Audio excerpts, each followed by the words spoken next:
call-in show. Come get involved. Yeah, I know what you're all thinking. What's he broken already before the show even begins? Well, I haven't broken anything, actually. We were deliberately late today to add a bit of mystery to the proceedings. I definitely did nothing wrong. Nothing went wrong. Nothing went wrong at all, and it definitely wasn't because I've added another monitor to my system, which is on this desk, and that we had 2 instances of StreamYard open, which caused absolute chaos, and had today's guest host running around his house trying to find other ways to join us. But It turned out it was us the entire time. yeah, it was me. Yeah. Oopsie. Yes, science. Science is fine. It's technology I struggle with. Anyway, today is a call-in show, as per usual, as the cool kids say.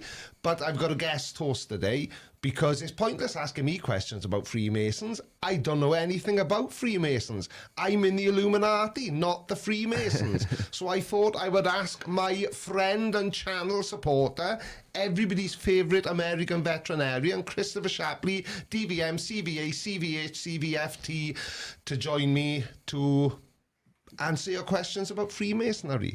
Christopher! How the devil are you? How are you doing, pal? Good. Only on. Right, this is already going terribly, right? And I'll explain why in just a second. Callum and I are sharing a mouse. And, there we are. And I keep forgetting that we're sharing. So when I say sharing a mouse, we've got separate mooses,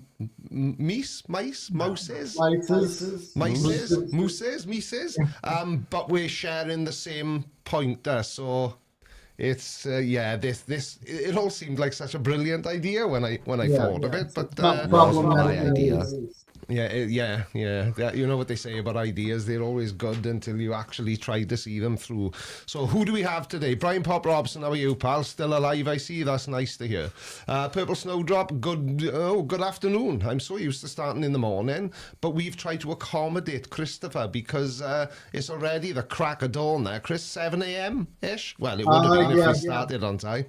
About 7-ish. I was up about 2 hours ago with the dogs. Yeah. So the dogs are good at getting you up early, aren't they? Oh, yeah, they are. And then I've worked probably close to 40 hours in 3 days. So so it was a little rough getting up this morning. Yeah, the new job's going well then. Oh. Yeah, it's going really well. It's nice to be back in general practice. I forgot how much I missed it and how bored I was in specialty. So it's really nice to be back in. Right, apparently there's echo. How can there be echo? I haven't touched anything. Oh, hang on a second. I'm stealing the mouse again, Carl. Of course. Am I right? Are we echoing or is Chris echoing? Someone let us know. Guten Mittag. All technical problems resolved. Hopefully it holds up. I wouldn't hold your breath. Definitely not. My only other thought was we didn't get that far on WhatsApp, but if this does continue to go horribly wrong, we can always jump on Discord, but that means I'll have to figure out how to do a video call on Discord. So hopefully it's Chris echoing, apparently. Echoing when Chris speaks.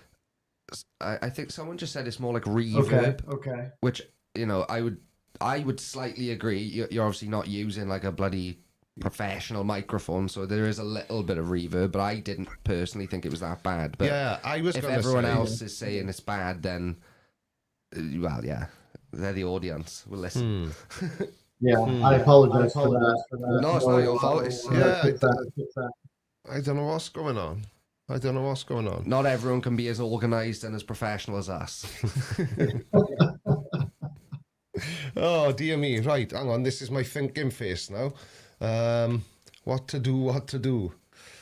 Either that or I'm looking for a boat on the horizon. They're saying his echo is really bad. Really bad. Chris, I haven't got it here now, Carl. In StreamYard, when you press the cog underneath the video feed, and you get the settings options, in there in audio, have you selected echo cancellation? That has to be Let me on if you're check not that. using headphones. Yeah, echo cancellation is on. See, I'm not getting any echo. Yeah, I can't. Yeah, I'm not really getting much, but someone said no. How it sounds- about now? I got rid of I guess it reduced mic background noise. We'll wait for the chat Yeah, to tell us. That does sound slightly better to me, but Yeah, and to me. someone said same. No, still there. Right, hang on a second, because not that I'm saying that everybody is lying, but my viewers do have a habit of inventing technical issues to freak me out. So No, I think it's a headphone issue. A few people have said it. issues to freak me out. So I think it's a headphone issue. Get that far on WhatsApp, but if this does continue to go horribly, I know this is riveting viewing. But that means I'll have to figure out how to do a video call on Discord. So basically, press echo and apparently echo Chris speaks.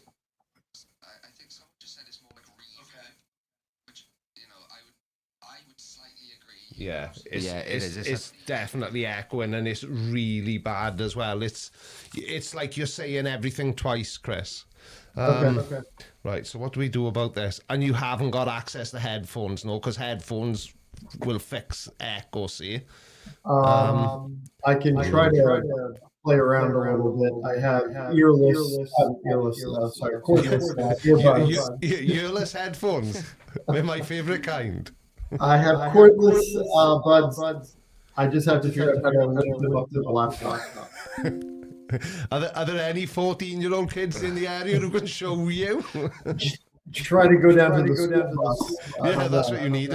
You need a teenager desperately. Gosh. Right. Should we leave that with you for a minute and then Yeah, do you wanna send us a message when you think you're ready and we'll jump try off? again? Yeah. Yeah, fair enough. I'll try something. Okay, All we'll right. see you in a sec, Chris. Thank you, Chris. Well, it wouldn't be the Oh. CGI call-in show, would it? If It wouldn't. what's happened now? No, I I don't like this. what? I keep wanting to look over there because that's where all the action is, down on my laptop. But I need to be looking over there because that's where all the peoples are. And because of what I can see in my peripheral vision is behind, Well, I don't know what's fine. going on. It's fine. Help. So, this is going swimmingly so it is. far. It's going excellent. Would everyone agree this is very informative stuff? Because that's what I would say. That's the aim of the show, I don't know really, to teach people how not to live stream. Yeah. I bet there's no YouTube channels teaching you how to be a terrible live streamer. I'm going to cash in on that idea. Do you know what I remembered when I woke up for an old man pee at 3 o'clock this morning as well? What? React with Creaky. What do you mean? Exactly. We did exactly what we thought we would do. No. Completely forget about it. No. Maybe you did, but I've been, I've been briefly chatting in the Discord server about this as well. Yeah, I did see you asked people to submit videos, didn't you? No, that was a different thing. So, Oh, was it? yeah. What? I can't remember who suggested it. Okay, now, Macklemore. and now I feel what? I think it was Tiffany. I want to say it was Tiffany that suggested this. Yeah. That you get like a few different people, but all to react to the same stuff with you. Yeah. And then putting it together then. Yeah. So like not everyone's whole recording would be in there. But Oh, yeah. Sort of like a Gogglebox style-y. Exactly. So where it's one clip plays, but you get like 4 or 5 different reactions. Yeah, exactly that. Wait! Oh, we got a VIP guest. It's only Simon Dan. Good afternoon to you, sir. How you doing? Don't ask me how the stream's going, please. This is almost as embarrassing when I got my name wrong as the answer to a question you asked on a live stream. Yeah, technical issues. This is a live stream all about technical issues, showing you how to overcome them, how to remain calm under pressure. It's just lucky you can't see me from the waist down, and not just because I'm completely naked, but because my legs are going like a duck swimming through a pond. Yeah, I don't know. Yeah. Probing Well, time. this isn't awkward, is it? Pardon? Probing time 666. Simon Dan. Correct. Yeah. I don't know what else you would expect us to call him. Yeah. That's his YouTube. Simon Dan. Yeah. It's right there. Simon Dan. I mean, what's the matter with... They must be Americans, Carl. Yeah. See, and we can still see each other. If anything, this is better because now I don't have to lean to look at you. I have to lean anyway. Oh, yeah. Yeah, I have to do that. It's not an ideal situation. We need to go more Joe Rogan, I think, and have desks facing each other. We've discussed this so many times. I know. It's doable. Yeah. But it's... If the room was like half a metre bigger, I think. Well, no, if that... I think we established before it's doable if that was just your setup. Yeah, because that's why I'm smashed against this wall behind me as if I'm being run over by the building because there's so little room. Like, this little desk is touching the big... Why are we talking about this on live stream? Why am I talking about this on live stream? How do you think we should rearrange the studio, peeps? I think people will be very surprised how small this room actually is. Yeah, they would. There's 4.5 metres by 4 metres. Yeah, So it's I 4 don't know metre- what that is in eagles per cheeseburger. Right, But so it's from the Creaky Blinder show sign to the wall you were staring at is 4 metres, and from me to the SpongeBob's underpants over there is 4.5 metres. what's... So it's about 13 foot by 13 foot. Yeah. Thereabouts. Simon Dan will come and... I tell you what then, Simon Dan, there's a plan now. If you really mean that and you're not just buttering me up because you want something, that's a good shout. You could actually be a co-host in the flesh. It would mean we'd have to kick Callum onto a little stool in the corner, but... It's fine. The only reason I've been promoted to screen right now is because Chris's microphone isn't working. Yeah. Callum's trying to overtake the stream. His place is up in the corner. Yeah. I bet Chris is on his way to Walmart to buy a new laptop. Yeah, Dan, 100%. If you ever find yourself... I tell you what would be really cool, because you're super fit. Why don't you jog down and live stream it? How far's that? How long would that take you? A couple of hours? I have no idea where Dan's from. Dan's got one of those English accents, and it may just be me. It's neutral. Yeah, it's like the generic American accent. Dan's is the generic British accent of a person speaking. Do you know what I mean? Yeah, when people say British accent, they mean Dan. Yeah, they definitely don't mean me. No. Because I haven't got one, you know. Yeah. But, yeah. I know it's a very, like, tired thing. Loads of people have said it, but it does make me laugh, the whole, like, British accent. Because that could mean Newcastle. Oh, he's 180 miles away, Carl. 180 miles. Yeah. You could jog there. Don't be so Yes. lazy. I'll give you a lift back to Severn Bridge, and I haven't got my special pass to get into England anymore. Yeah, let's do it, Dan. That's an awesome idea. Yeah, that would be really cool. It would. In studio guest host. Yeah, definitely.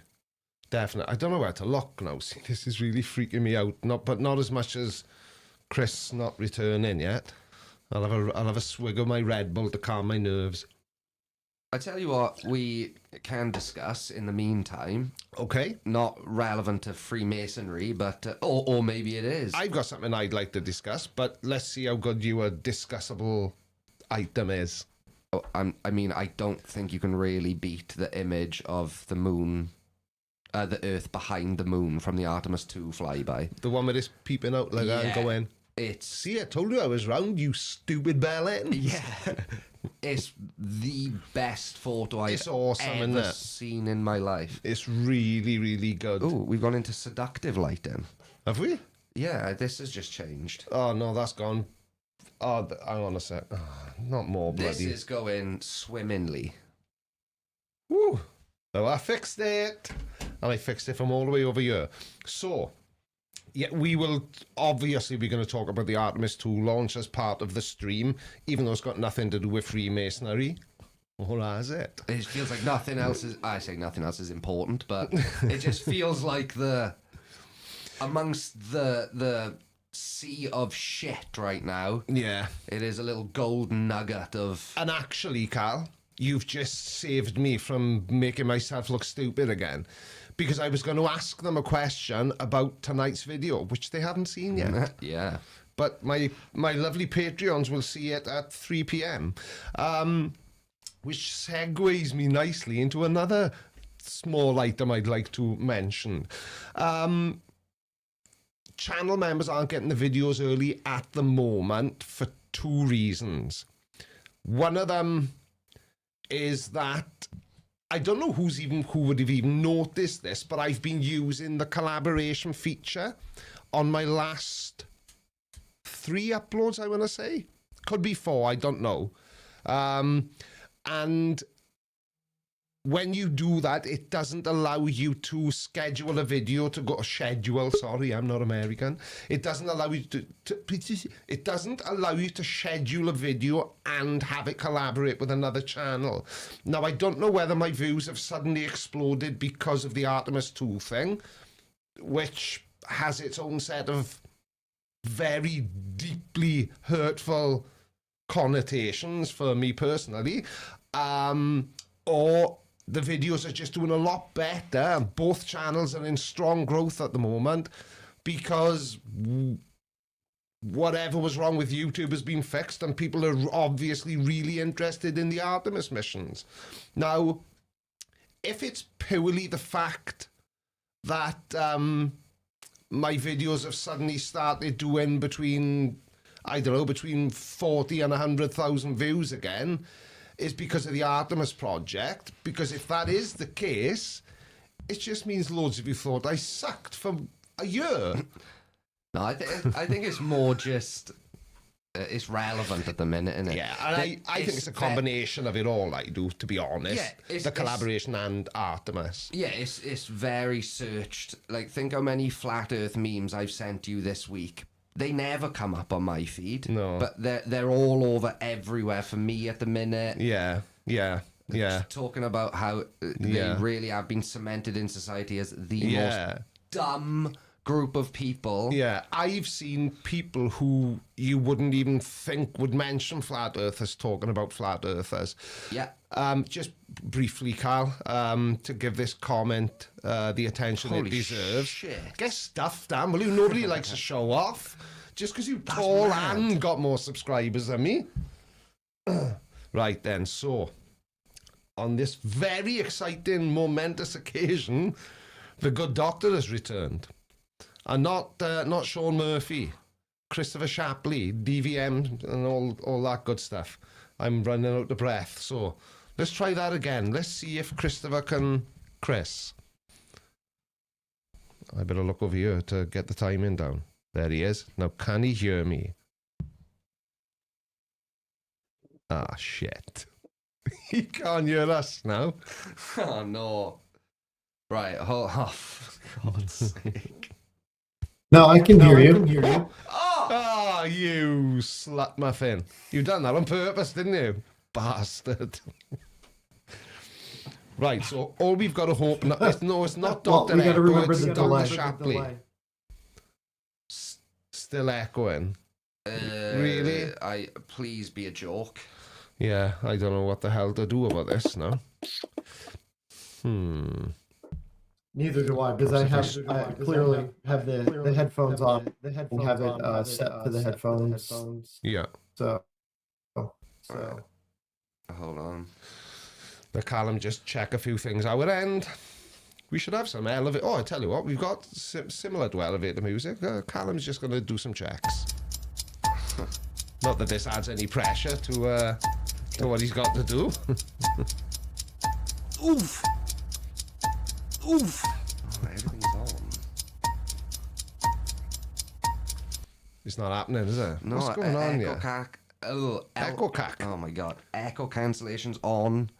All his mic settings are correct. Reduce mic background noise is on. Have you got speakers turned on, Chris, as well as your headphones? That's from the side chat, but it could prove to be very useful. but I'll be honest, I thought that once you connected your earbuds to your laptop, kind of that takes over control of the volume anyway, doesn't it?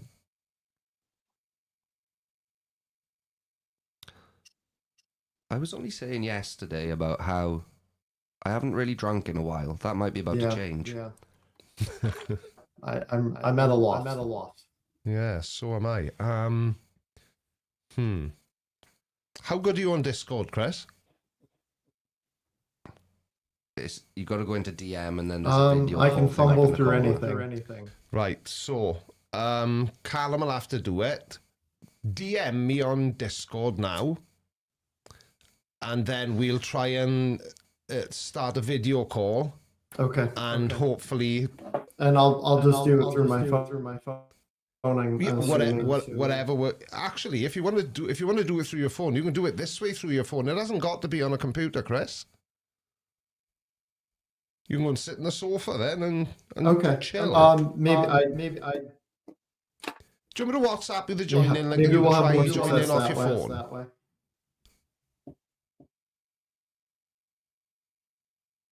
There's hell of a delay as well. Is. Right. Just WhatsApp the link. And... Yeah, I'm going to WhatsApp you the link now, Chris, right? Right, no, I don't need to steal the mouse, do I? Yeah, I should be so lucky, Ed's a rubber ducky. I should be so lucky in love. Yeah, there's massive delay as well.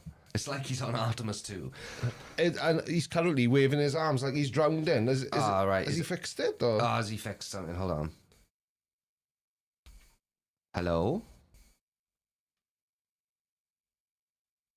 Right. No, there's still a huge delay. I don't know what's going on. Oh, this is amazing. Right, hang on a second.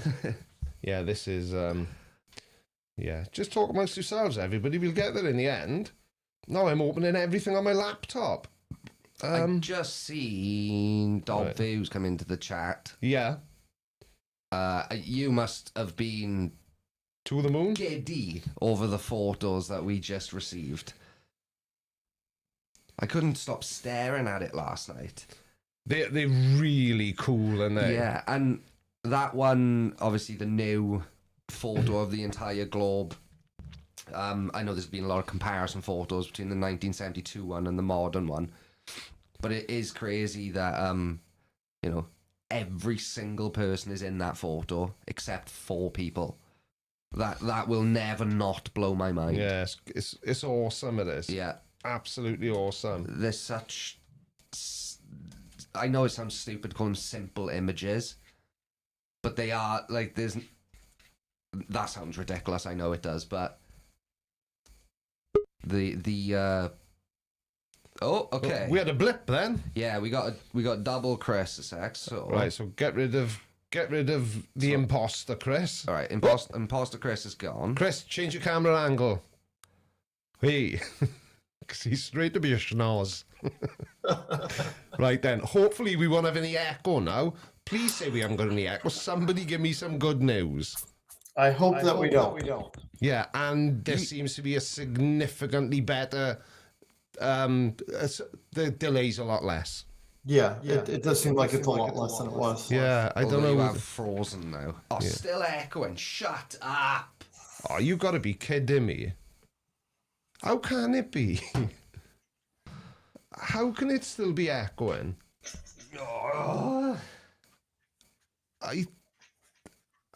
Much better quality though. Will still do echo. No, it does still echo. Nope, echoing terribly. That means it's something your end. Of course, it's my fault. Oh, this is very, very frustrating. Not as frustrating as trying to work a laptop using the trackpad. Why does it keep moving? Right, audio. Right. Right, let me maneuver my way to this desk.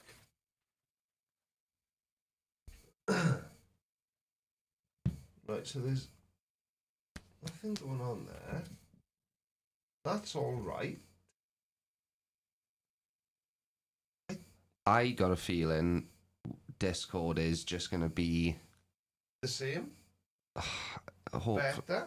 Well, I hope it's going to be the solution, Yeah. because plenty of people call in through Discord and it works. And it always works. So I can't imagine.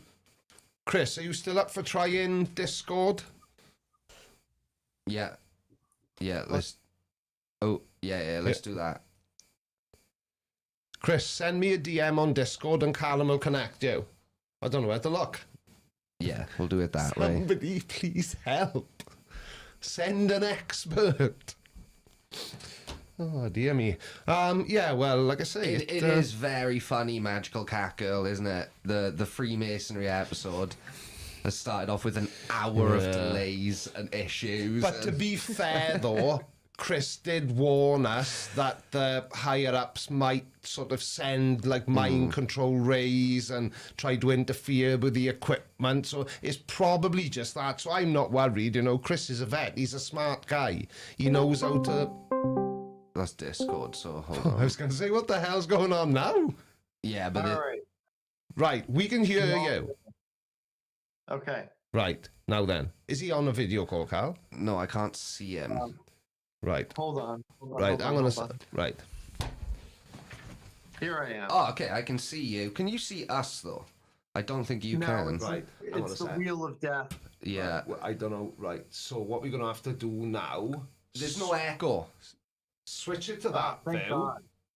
Present. Window. There it is. There's nothing on that screen, is there? That shouldn't be. Not really. I don't think so anyway. Okay, go to Creaky and Gas. Go down there. Harry is very confused because she can hear your voice and she's like looking towards the phone, like, where is he? No, you can't because he's Screen. He's a screen Oh my god. sherry. So, what if I?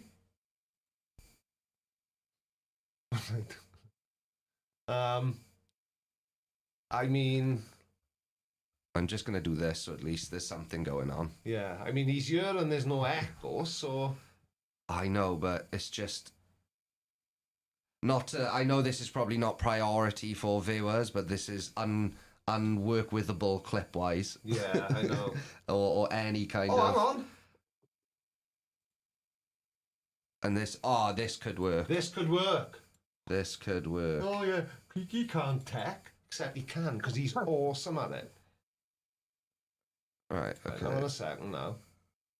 So I need to stop screen and I need to do it again. I'm determined not to be beaten by this. I don't care if everybody has to hang about for 3 weeks. It's gonna work. Is it that one? I feel like it's gonna be that one. No. Well, it's not that one unless Chris has turned the lights off. Right, hang on. Share screen, entire screen. Yeah. Okay. That's. Is there anything on that screen you need to use? No, there doesn't have to be. I'll work around it. That's about the best we're going to be able to get. Yeah. It's. And I think it's can going to... you hear me all right? Yeah, I think, yeah. Yeah. We can hear you perfect. As long as the. Can't. Oh, Ben Shapiro's back. I nearly fell over. Oh, there they are. I just can't see you, which I guess really isn't terribly important. No, that's slightly annoying for you, but it's not. What I'll do is I'll probably... Everyone stop. What? Everyone stop. I know what to do. Oh my god. I know what to do. Notice how I don't seem as confident? Oh, maybe not. Well, what I'm going to do is I'm going to put YouTube on in the background 'cause muted no. so I can at least kind of see what's going on. Yeah, there'll be a slight delay on your end, but Yeah, I think we're stuck with that regardless. yeah, I think this is the best we're gonna get. Yeah, turns out I was wrong. I didn't know what to do. Oh, dear me. Anyway. So Take two. Take two. Let's try that again. And good afternoon, Christopher Shapley, DVM, CVA, CVH, CVFT. How are you? It is practically afternoon after all of this by now. I know. I tell you what, everybody loves a challenge. I would just prefer they not be this challenging. Yeah, exactly. Sorry about that quick background noise there. I was monkeying around with my laptop. You're all right, pal. You're all right. bad. So, we will be inviting people to dial in and kind of have a chat with you. Now, we've briefly discussed. Obviously there's going to be certain things that you wouldn't be comfortable sharing, and that's fine. If anybody does ask you anything and you can't, you just say to them, I can't talk about that. But try and make it something really cool so it makes them think the Freemasons is a lot of things that it actually isn't, just for my amusement. So do you wanna kind of give everybody watching now like a broad sort of outline of what the Freemasons actually is? Yeah, I mean we can do that pretty easily. So basically what we are is a fraternity. We're the oldest fraternity in the world. Freemasons started about a lot of the things that we history-wise, for us, we talk about things going back to like King Solomon time, biblical time, in a non-religious sense. The building of King Solomon's temple is kind of like, I don't want to call it necessarily like historic mythology, but I guess that's the way I would describe it, because we can't prove it. Yeah. But actual Freemasonry, like the first like Grand Lodge, was in 1717 in England. That was the first Masonic lodge, official Masonic lodge. Right. But our background is basically, so it started off as a guild for stonecutters, and as cathedral buildings sort of kind of like died down, and like this grand architecture kind of died down, stonecutters, just like a lot of jobs we see even nowadays, were kind of lost, and stonecutters were becoming a smaller and smaller group. So we refer to anyone that's a stonecutter as a operative mason, and anyone who's a non-stonecutter as a speculative mason. So as the Freemason Guild was kind of dwindling out, they started to add in and allow members that were basically non-stonemasons, and they kind of joined it. Anybody could join. You can be, a street sweeper. You could be a lawyer. You could be a doctor, a mechanic, whatever. All you have to do is be of lawful age. So you have to be 21 years or older. No criminal background. And at least in modern times, we don't think of it as much, but like a free person, like not a slave. Yeah. And no criminal background. So basically we just, that's our membership, and we're a community organization, and that's really all that we do. Is we are there to build men up. So there's the DMLA, which is for young boys. I forgot what age. I think you have to be like 12, 14, something like that. I don't really know a ton about DMLA, but that's kind of like the Boy Scouts of Freemasons. And what we're really doing is we're just an organization that tries to, number one, help the community, and number two, cultivate ourselves and make ourselves just like better men. More community focused, more community oriented. Understand that there's more to us in the world, more to the world than just us, like just ourselves. So we just want to be able to help everyone out.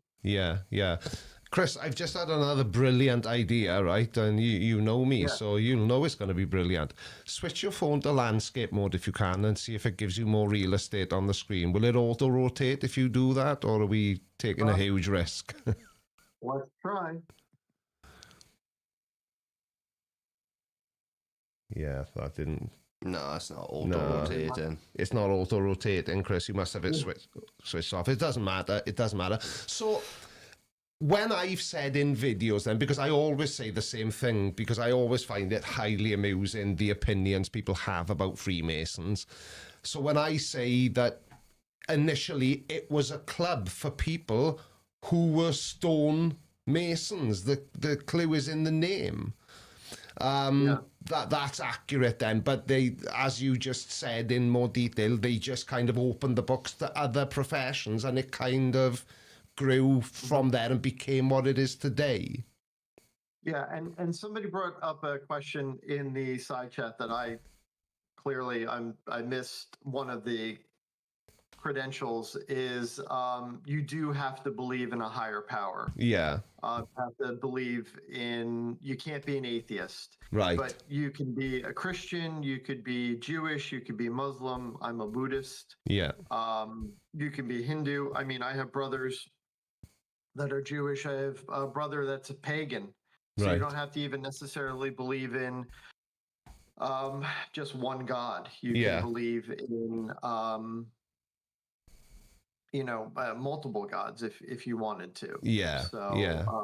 that's an important caveat. So no, if you're an atheist, you can't join. Yeah. And I think it's because a lot of what we're doing is there are oaths. I wouldn't necessarily say there's like any religious component to it, but we do, in a lot of the things that happen behind closed doors, we do refer to God. So Yeah. I don't think that's not a secret. That's we do refer to God. So you do at least need to have some sort of belief in a higher power. Yeah. So where do you think all the sort of twisted ideas about what Freemasonry is kind of come from? Why do people think that you're some secret sort of hooded, underground organization that somehow everybody knows about? That and that you control the world, and you are kind of the puppet masters. Yeah. Where does that come from? So I would say, of course, if we were really a secret organization, we're horrible at it. Because, I mean, anybody who's in the United States, St. Jude's, like any of the children's centers, you have Masons helping in there. And for some reason, I probably didn't have enough coffee this morning. I'm blanking, but on that organization, that's an appellate body in the Masons. Right. But we, we're all over the place, especially in the charity world. I think it's just like anything in the world. Like, we need a boogeyman. You need somebody to blame for your problems. And since we are a, fraternity, since we have pretty high standards, since we're actually quite open, and kind of known and seen, like, when you were here visiting me, we drove past like Masonic temples. Yeah, we've got a Masonic lodge in Swansea. I'll show you when you come to visit. It's just something that's always been there. Yeah, so we're doing a really horrible job at hiding ourselves, Yeah. and I think everybody, because we're there, we're in the public eye, but kind of hidden in a way. It's just easy to point a finger and kind of, find a boogeyman and find somebody to blame. Yeah. So, we've all heard conspiracy theorists, and they seem to use the terms Illuminati and Freemasonry almost interchangeably. They seem to think that it's all the same thing. Now, I know that the Illuminati was an organization, but from memory, it hasn't been since, I think, the very late 1800s. Yeah, so they actually started. It was Adam Buchhaupt or something in Bavaria, basically, Yeah. and it started actually, believe it or not, in 1776. So Right. same year that America got its independence, and it was a Bavarian kind of. The organization was basically for enlightenment, free thinking, kind of challenging conventional thoughts and notions on society, the government, all that kind of stuff. Yeah. And it was shut down in, I believe, like the 1780s. So they didn't even have a really long run. I don't think Yeah. they even made it a decade. And they were shut down Yeah. by the Bavarian government because they didn't like this like radical free thinking. So it would be Yeah. kind of like if the United States like shut down like any and all kind of like left wing, challenge the government kind of organizations. That's kind of what Bavaria did to the Illuminati. Yeah. And really, honestly, like I said, short lived, really didn't have much impact on anything other than it was just a group of like philosophers. Yeah, for but isn't lack it? of a better term. But isn't it massively ironic that so most conspiracy theorists think that the Freemasons and the Illuminati are the same thing, is number one, but they also think that the Freemason Illuminati people control the government. So the fact that the Illuminati was actually shut down by a government is just amazing. Yeah, it just makes no sense. And I think it's funny because there's a lot of old like fraternities like this, like the Odd Fellows. I think the Odd Fellows are still operational. Yeah. They're all over the US and the UK. Yeah. And it's like, why do we just pick on Masons? Well, we pick on Masons because we're out there. We're really doing things. We're in the community, and maybe it's because we're doing so much community outreach that people are kind of scratching their heads and saying, yeah. Well, are they doing this to like cover up all their evil deeds? Because I know when I was over there with you, and I can't remember if it was the first visit or the second visit, but you had an engagement that you had to go to. It was a Freemason thing, and I remember it had something to do with charitable work, and I remember thinking, well, that's nowhere near as exciting as conspiracy theorists make Freemasons sound. What, you're going to go and just like give money away and raise money and chat and eat dinner? That doesn't seem very mind controlling at all. It just seems like the normal thing that adults would do. Yeah, I mean, we are so dark and nefarious that I run a food drive or a resource drive for a local shelter twice a year. And I am so evil and nefarious that I do an adoption event for local dog and cat sanctuaries twice a year. So that's really what us Freemasons are putting our shoulders behind. So as an organization, because I kind of understand the sort of the mechanics of how it works and everything, there's a hierarchy and all that good stuff, but do Freemasons get a laugh out of knowing that conspiracy theorists think that it's all your fault? Oh yeah, we actually, like, when we get somebody who's interested in joining the Freemasons, or they're going through like their first degree, we tease them and we lean into like some of the conspiracies. So we make jokes about goats. We make jokes about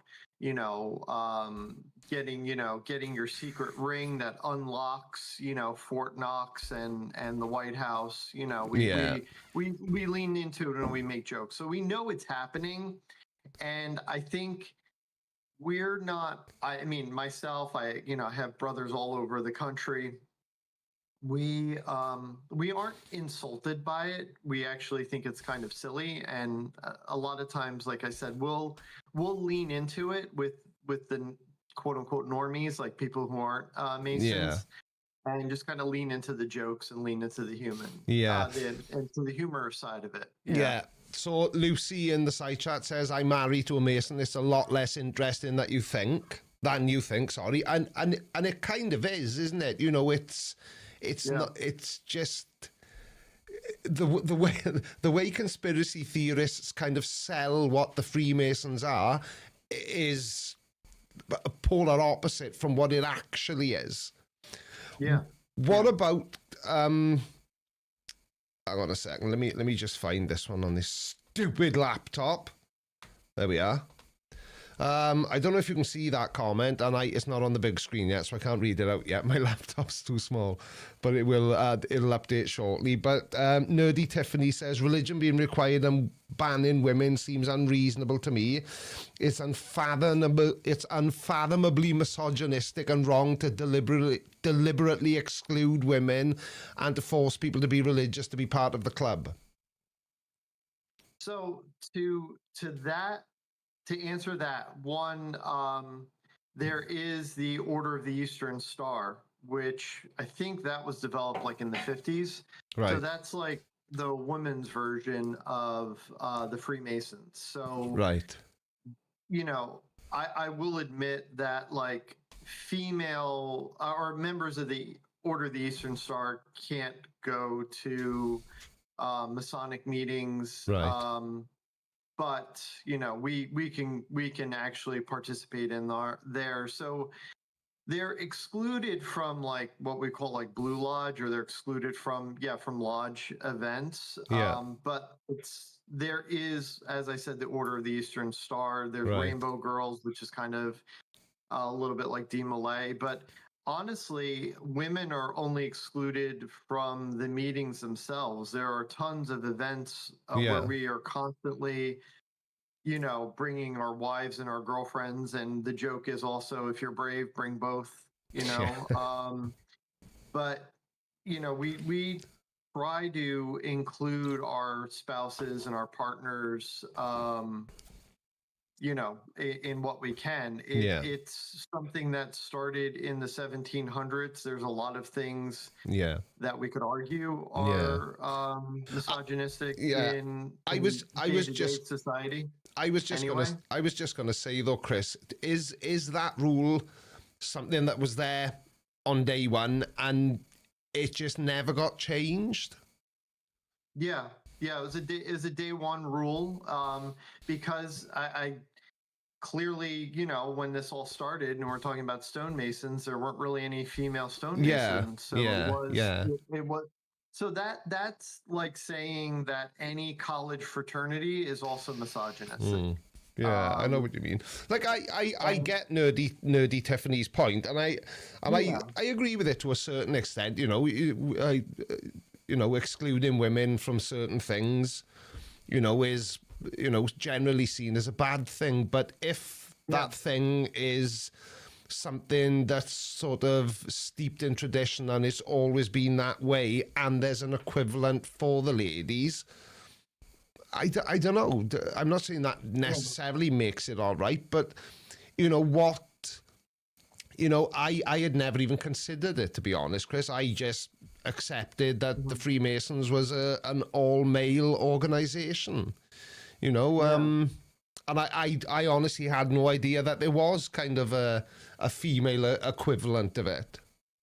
Yeah, so we do, and listen. I'm not attacking Nerdy Tiffany. I think we're having like a kind of healthy discord here, but you know, I don't know. I don't really see, you know, an issue, because like I said, you know, there's the Order of the Eastern Star. Yeah.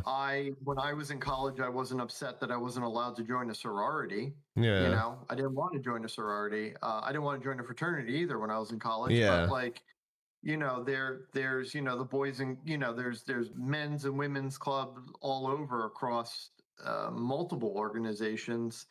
And honestly, nobody's forcing you into a religion or forcing you to have religious beliefs. Yeah. Just, if you want to join, there's just some rules, you know? And just believing in some sort of God, and again, you don't have to believe in one particular God. Yeah, You can yeah. believe in any God you want to. You just Yeah. gotta believe in something. Again, Yeah.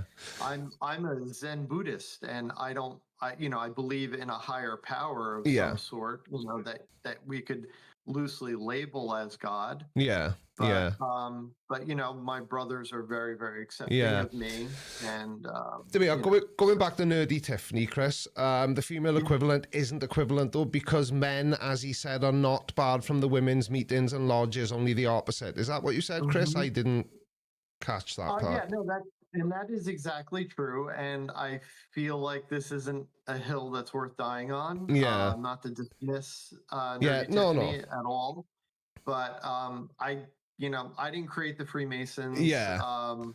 For all the good that we do, if the one thing we do is we don't allow women into our Blue Lodge meetings that are honestly snooze fests to begin with. They are super, super boring. Yeah. And it's about what we're doing with the lodge and how we're, what charities are we donating to, what scholarships are we doing. Yeah. It's, I sit in the meetings, and I've been an officer, and it's business. It's not like, we're not chanting, we're not doing ritual, crazy like mystic rituals and all of that sort. It's a business, and we're trying to And like I say, I know nerdy Tiffany. She basically looks after the Discord server that you were using now, and if she ever left, that my server would fall apart because I haven't got a bloody clue how to use it properly or work it. But that's what she's saying. She's not attacking you. She's just making a point based on something that's come up. And I guess to a lot of people that would be, a deal breaker maybe. But unfortunately, when did you say the Freemasons started? 1700 and something? 1717, I believe, was the first lodge, the first official lodge. Yeah. Now, back then, and into the early 1800s and beyond, men were misogynistic, sexist pigs. Yep, absolutely. Isn't it? I think that's the nice part about having the Order of the Eastern Star and us allowing our partners to to kind of join us on outside of the meetings. I had another point and it completely left me, but yeah, it's I feel like even back in the 1700s, if I know my history at all, especially in Europe, men and women often weren't even allowed to congregate in the same building. Groups, unless you were, the ultra elite and wealthy. But even in the 1950s, there was still, segregation between the sexes, wasn't there, for certain things. It's absolutely. Anyway, Emerald for Jade. Freemasons is a hub for backroom deals. Now, before you answer that, Chris, and I feel I know where this answer is going to go, but what's that based on, Emerald for Jade? Is that based on the fact that you know a Freemason, so there's backroom deals being made? Or is that just something you've heard about the Freemasons?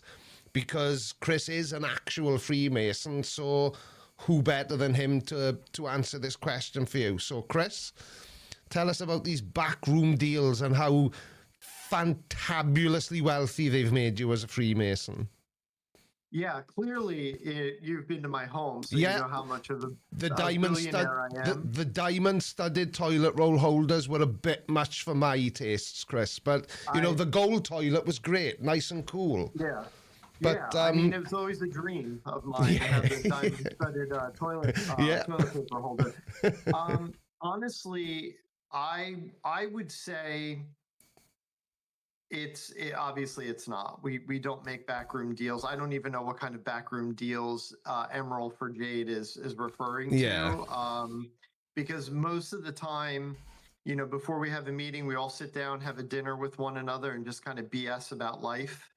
And then after the meeting, we BS about life until we're all tired and we want to go home. Yeah. So it's like, it's really honestly like a social club. Yeah.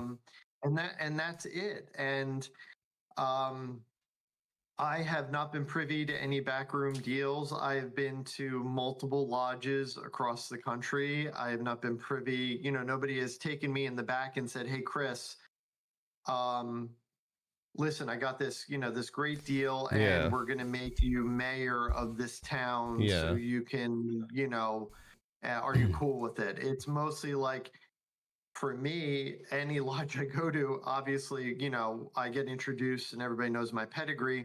Yeah. And it's like, I just get asked like veterinary questions, like, "Hey, my dog did this, my cat does this." Yeah, of course. Yeah. If I have, like I have my 1969 Ford Galaxy that I'm restoring. My car, you mean, Chris? Yes. I hope you're looking after it, mind. No messing around now on the weekends. So, okay, yeah, is a couple of my brother Masons like helping me with that? Yeah, because we're part of a social group and we're friends. Yeah. And the only the only commonality we have is that we're, or where our friendship started is, that we're all Masons. Yeah, I think where comments like that come from, in my opinion, because when I was younger, I've known there was a Freemasons lodge in Swansea since I was a kid. The Masonic lodge, and you don't want to go, don't go near the Masonic lodge, all that kind of stuff. But then as I got older and I realised, so all the people that go to this Masonic, they just like, it's the guy that owns Trade Centre Wales, it's the guy that owns bloody, Tesco supermarket. So they're all kind of business people or bankers, veterinarians, doctors, just professional people. So I would imagine that's why people have got this misconception about the Freemasons and these, insanely profitable backdoor deals that somehow not a single Freemason is aware of. So I think Emerald for Jade has another great comment in there that we're really leaning into the conspiracy part of it. Basically, we're saying the way we know Chris is lying. I don't know if you can pull that one up. I can't see that. It might have, like, there might be a delay, so I'll read it out loud. It says the way we know Chris is lying is that you have to swear an oath of secrecy. You can't tell anybody what goes on in the lodge. Right.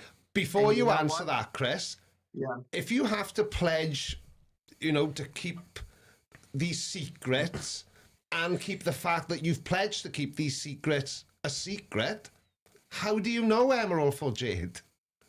Because it's a secret, unless you are a Freemason yourself, and this is all just a disguise you use to bait other Freemasons online. Yeah. So I will say Emerald for Jade, is 100% correct. And I haven't talked about one thing that happens inside of lodge. I haven't discussed a ritual. I haven't discussed a password, a grip, anything that we do, an opening or a closing. Yeah. I'm just telling you what our organization does, and what we do behind closed doors, what we call ritual, is just the same thing any fraternity does, the way you open and close business for the day. Yeah. And we have it rooted in just a very, very old-fashioned, spoken a lot of times in Old English vernacular. Yeah. That dates back to the 1700s. It basically, we open and close lodge the way they have since the inception of Freemasonry. Yeah. And that's the only secret part. And it's just so somebody can't sneak in and kind of like disrupt or be, a bad character, or pretend to be a Mason and maybe, throw off the good that we're doing. Yeah. Do you get that though, that, people will kind of use being a Freemason because they think there's a benefit there when they're actually, because I know for a fact I could leave my house now, drive to Cardiff, and I can buy a ring with a square and compass on it. I'm a Freemason now. Prove I'm not.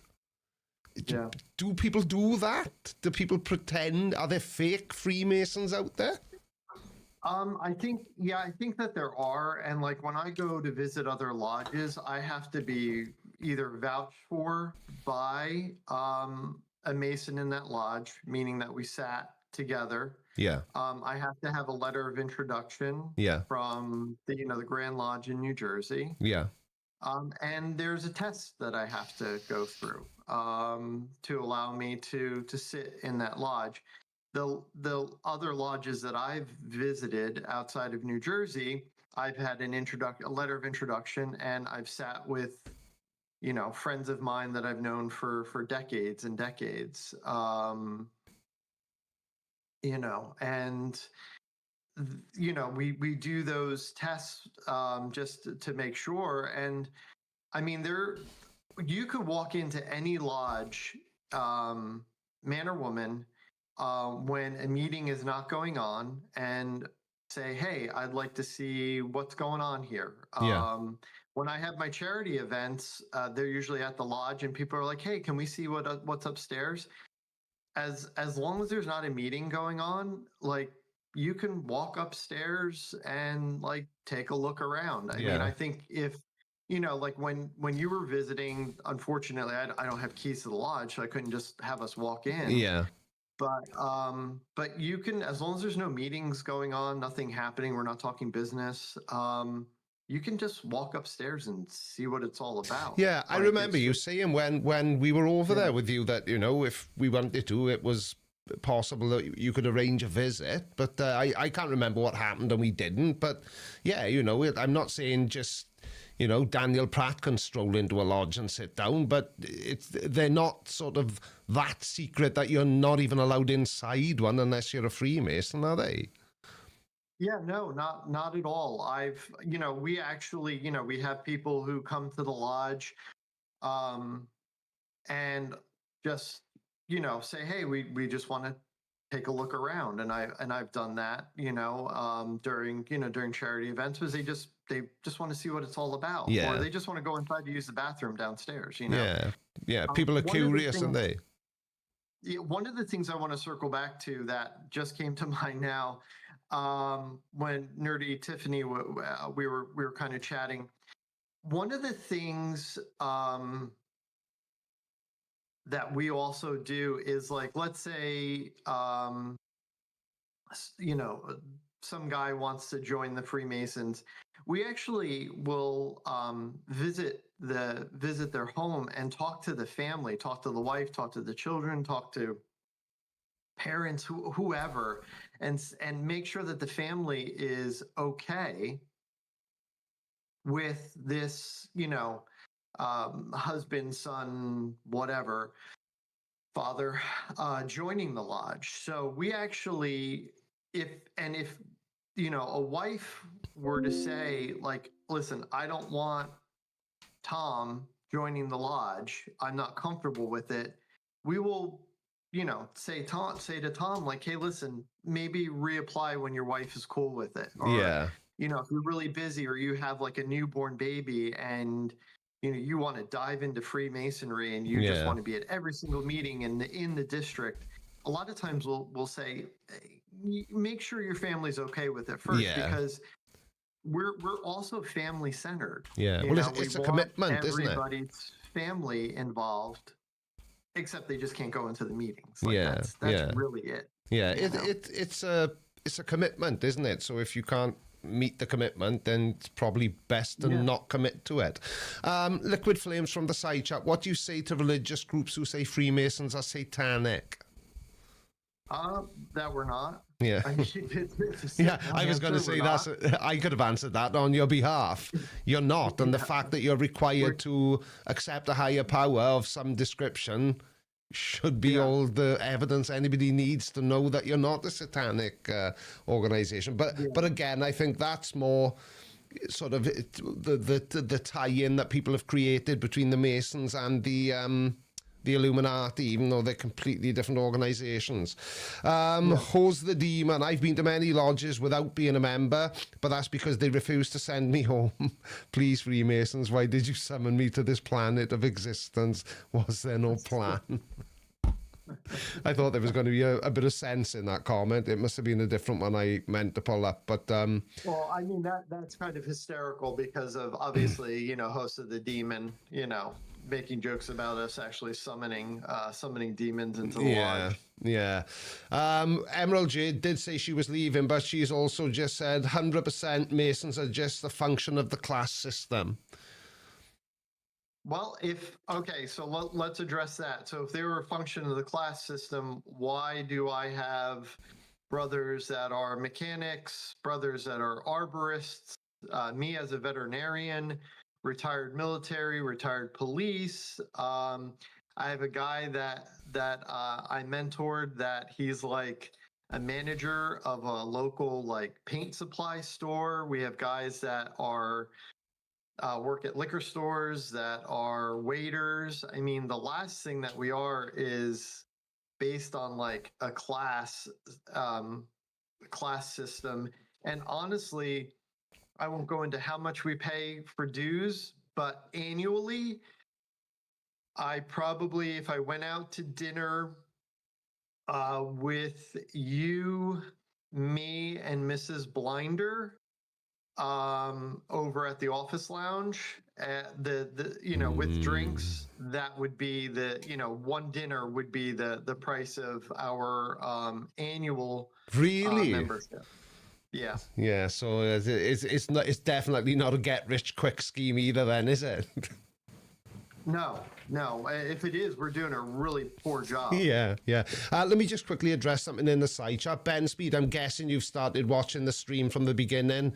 Skip forward about 20 minutes, pal. The echo stops and we finally figured it out. It was me being completely he's useless. not going to hear you say that. Oh, shit, yeah. Damn. There's always a flaw to my plan, isn't there? I'll type it. Right, go on then. Oh yeah, you got the keyboard. We share in a mouse, but Callum's got the keyboard. Right then, so let's see what else the chat is saying about Emerald Jade is still going off on one. She clearly really doesn't like the Freemasons, Chris. Sorry. That's okay. But I'm sure this is kind of what you would expect then. Now then, at this point in the proceedings, I think it's only fair to let the audience ask you some questions directly if they want to, or share an opinion. So would anybody like to call in and speak to a Freemason? And you can ask him pretty much anything. There are certain things he's not allowed to speak about because they're so top secret, and I wouldn't want to be responsible for the consequences. But if you ask Chris something and he can't answer it, he's just going to say, I can't answer that. And we're going to move on and everyone's a winner, baby. So, Callum, have you generated the code? It's already in the chat. It's already in the chat. I'm 5 steps ahead. There we are. So if anybody would like to call in using the absolutely terrible road calling system, please feel free to give it a go. If not, we can get you on via Discord, I hope. Yeah, if you're a member of the Discord server, you can... Oh, wait, no, we won't be able to do that. Chris is... We might be able to because Chris is on as a video call. True that. But we'll see. We will see. So, yes. Ben Speed's still there, dudes. What? It's still echoing for you now in real time, Ben? It can't be. Because nobody else is is anyone else saying having... echo issues? I don't think so. Inquisitive Infidel asks, I may have missed it, but what are the meetings about? Basically, a lot of times it's just, you know, we're just talking about what scholarships we're going to be, you know, donating money towards, what charitable events we have coming up, what fundraising events we have coming up. Yeah. Really just, boring stuff. Yeah. That's, I remember you mentioning that before, that you will, when you say scholarships, you mean helping people through school. scholarships, don't you? Like college scholarships, things of that sort. Yeah. And I'll ask this so that nobody in the side chat does. But do the people who qualify for the scholarships need to be kind of the son, daughter, nephew, niece, grandchild of a Freemason, or is that available to anyone who qualifies to apply for it? It is for anybody. So not just the Freemasons then. I mean, we've given college scholarships, just to any. It's pretty much you go through an application. We have a board that reviews the applications just like any charitable organization would have. Yeah. Review the applications. Yeah. If you're like an honor student and you do super awesome and you do like charity work and you do all this, we'll throw you. I mean, it's not hundreds and thousands of dollars because listen, as wealthy as everybody thinks we are, we're not. Yeah. And we just say, okay, I don't know where this question's coming from. It's not something I've ever heard before, Chris. Do they still eat the weird blood cakes? I mean, I think there's probably a shortage of them because I know I haven't gotten any passed around to me in the almost 10 years I've been a Mason. Right. So, yeah. So there's no vampires in training then? No, I can't say. Can't say there are. Another interesting question, or at least I think it's interesting. How many Freemasons now are actually still Masons, stonecutters? I don't know of any, to be honest. Yeah, I would have been surprised, to be honest with you, because that's one of those industries now that's it's almost like a dying art now, isn't it? Because I guess it's all done by machine now. Yeah, it is. Like I said, most of the vast majority, I'd probably say 99.9% of us are speculative Masons. So we don't. Yeah, we're not stonecutters. Right. Yeah, because so does that apply even now that? So I know you were a Freemason, but you are the latter of the two you mentioned then, because you're not a stonemason, is it? Is that still how it works? No, you're just a Freemason. That's all. Right. So that sort of, but historically, that's how they would have differentiated, yeah. Well, they would have differentiated you as an operative or a speculative Mason. Right. And so you're either doing it or you're not doing it. Yeah. So operative or speculative. Right. I got you. Anyone calling in yet, Cal? No, everyone's gone shy now, apparently. I know. There's a lot to say in the side chat, but nothing. Yeah. Yeah. Ben Shapiro says he's a stoned cutter. I don't think that's quite the same thing, Ben, but thank you for the comment. Might need a little bit of help if you're cutting yourself while you're stoned. Yeah, definitely. It's quasi-biblical fraternity, the dark or satanic about the Freemasonry. I didn't even understand the question. Yeah. It's a there is nothing dark. There's nothing satanic. And I will say that even like the Elks Lodges and what's the other one? Knights of Columbus are, quasi-religious also. Yeah. And nobody thinks that we're trying to, they're trying to rule the world. Right it's then. Just because we've been around for the longest. That's the only reason why people throw shade. Because we've been around for so long. So they assume that we have to, Could Chris... Sorry, Chris. Could Chris tell us what the letters in his name mean? Well, C is the first letter of the word Christopher, but I'm guessing you mean the ones after his name. The C, the DVM, CVA, CVH, CVFT. DVM, Doctor of Veterinary Medicine. Yep. So I'm a doctor I don't know the rest of them. Medicine. I'm a certified veterinary acupuncturist, certified veterinary Chinese herbalist, certified veterinary food therapist. I'm an integrative and alternative medicine specialist who subspecialty is traditional Chinese veterinary medicine. Right. Silly Monkey wants me to ask you a question that I can't find. Has anyone else been keeping an eye on the side chat? Where you gone, Silly Monkey? I just remember that my laptop's, is that it? Very silly. There are skills in every industry. No, it can't be that. Let's find this question because he or she wants it asked. No, I can't find it. I don't know if you want to ask it again. Surrender monkey. I call him. Did I call him silly monkey? Oh, Silly dear. monkey. You silly monkey. Yeah, the reason for that is I made a video. Well, I reacted to a video before recording. Well, but this isn't recorded. It doesn't matter. Somebody speak instead of me quickly. I want to know why no one's ringing in. Everyone seems to have a lot to say in the side chat, Yeah. but yeah. not a lot to there's say. there's a lot of shade getting thrown at me about being a Mason. A lot of shade being thrown at me about being an integrative and alternative medicine doctor too. So yeah, a lot of shade. I usually get so much love in the side chat. I don't understand. Well, now they can see you. They just feel compelled to pick on you. But I think a lot of the questions around Freemasonry they'll come from ignorance. People just don't know enough about it to be able to understand it. Yeah, I think that's what it is. And like I said, there's people do it. Listen, it's human evolution. We attack what we don't understand.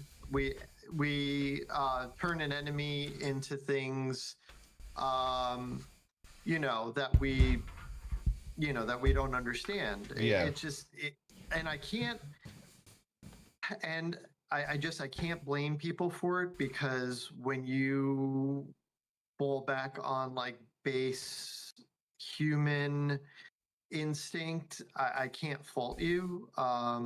If you're coming from a place of, fear, even if your words are unkind, I can't fault you for it. And maybe that's just me being a Buddhist. I don't know, but I find when people throw shade at me, I find it to be a little bit more humorous than offensive. Yeah. So Yeah. I will be laughing about it for the rest of the day. So feel free to, throw all the barbs you want at me. I was fully expecting some people to be kind of negative about what Freemasonry is, because that's just the way the world seems to think about Freemasons. They seem to think that it's something that it isn't, and it's very interesting though. So obviously we all expect conspiracy theorists to believe that, Chris is one of the puppet masters controlling the world and he's inherently evil and secretive and incredibly wealthy because he's a Freemason. Yeah. But I'm quite surprised at the views of some of the people in the side chat who I know aren't conspiracy theorists. But they seem to have this negative opinion of Freemasonry as a whole. And I don't mean nerdy Tiffany's comment about women not being allowed in. That's just that, it's related and unrelated at the same time. That same logic could just as easily be applied to, why can't women play on the same rugby team as men in the UK? But then you get into the whole political, gender and all that good stuff. And, I don't think this conversation really needs to be that deep. The purpose of this was to try and sort of dispel some of the myths around what Freemasonry is and isn't. Yeah, exactly. And honestly, like, listen, I've had girlfriends that are like, oh, it's terrible that I can't come into the meeting. It's terrible. You're barring us, from it. And I explained to them, obviously, without going into detail, that it's honestly, our meetings are boring. They're really boring. I go to meetings because obviously I have charities that I want to try to promote and events that I want to do for charity. But, it's beyond that. It's pretty boring. It really, really is. And we just, we want to, when I go to meetings, it's there because I'm there because I just want to see my friends that Yeah. are like, Yeah, you that I just- never see Yeah. except for at lodge. Yeah. And I would have never met if I wasn't a Mason. Yeah. And there's such a great group of guys and it's Yeah. fun. And honestly, like right now for me, I haven't been able to go because of my new job. I've had to step away as an officer, so I had to take a step back. Yeah. And I also, I haven't been able to go to a meeting. It sound like I'm an alcoholic, but I mean, I haven't been able to go like to a lodge meeting and see my friends in months. And I'm not like, oh my gosh, what world domination event am I missing right now? What am I not weighing in on as far as Yeah. like ruling the world? Yeah. I miss my friends. Yeah. Like I just miss hanging out with my friends. Yeah. Yeah. I know what you mean. And I get to dress up, put Yeah. a suit on, Yeah. put my apron on, and like hang out with my friends. Yeah. Yeah. That's And it. And it's a place where we can just not worry about like day-to-day like work life, not worry about day-to-day family not life. It's just a social club. It's just a social club that does a lot of really great charity work. Yeah. Yeah. And and that's all that we are. Yeah. Nerdy Tiffany's got a question for you, Chris. Can you explain the logo, its origin and its meaning? So it's the square and the compass. So those were the tools of operative Masons. The G stands for either God or geometry.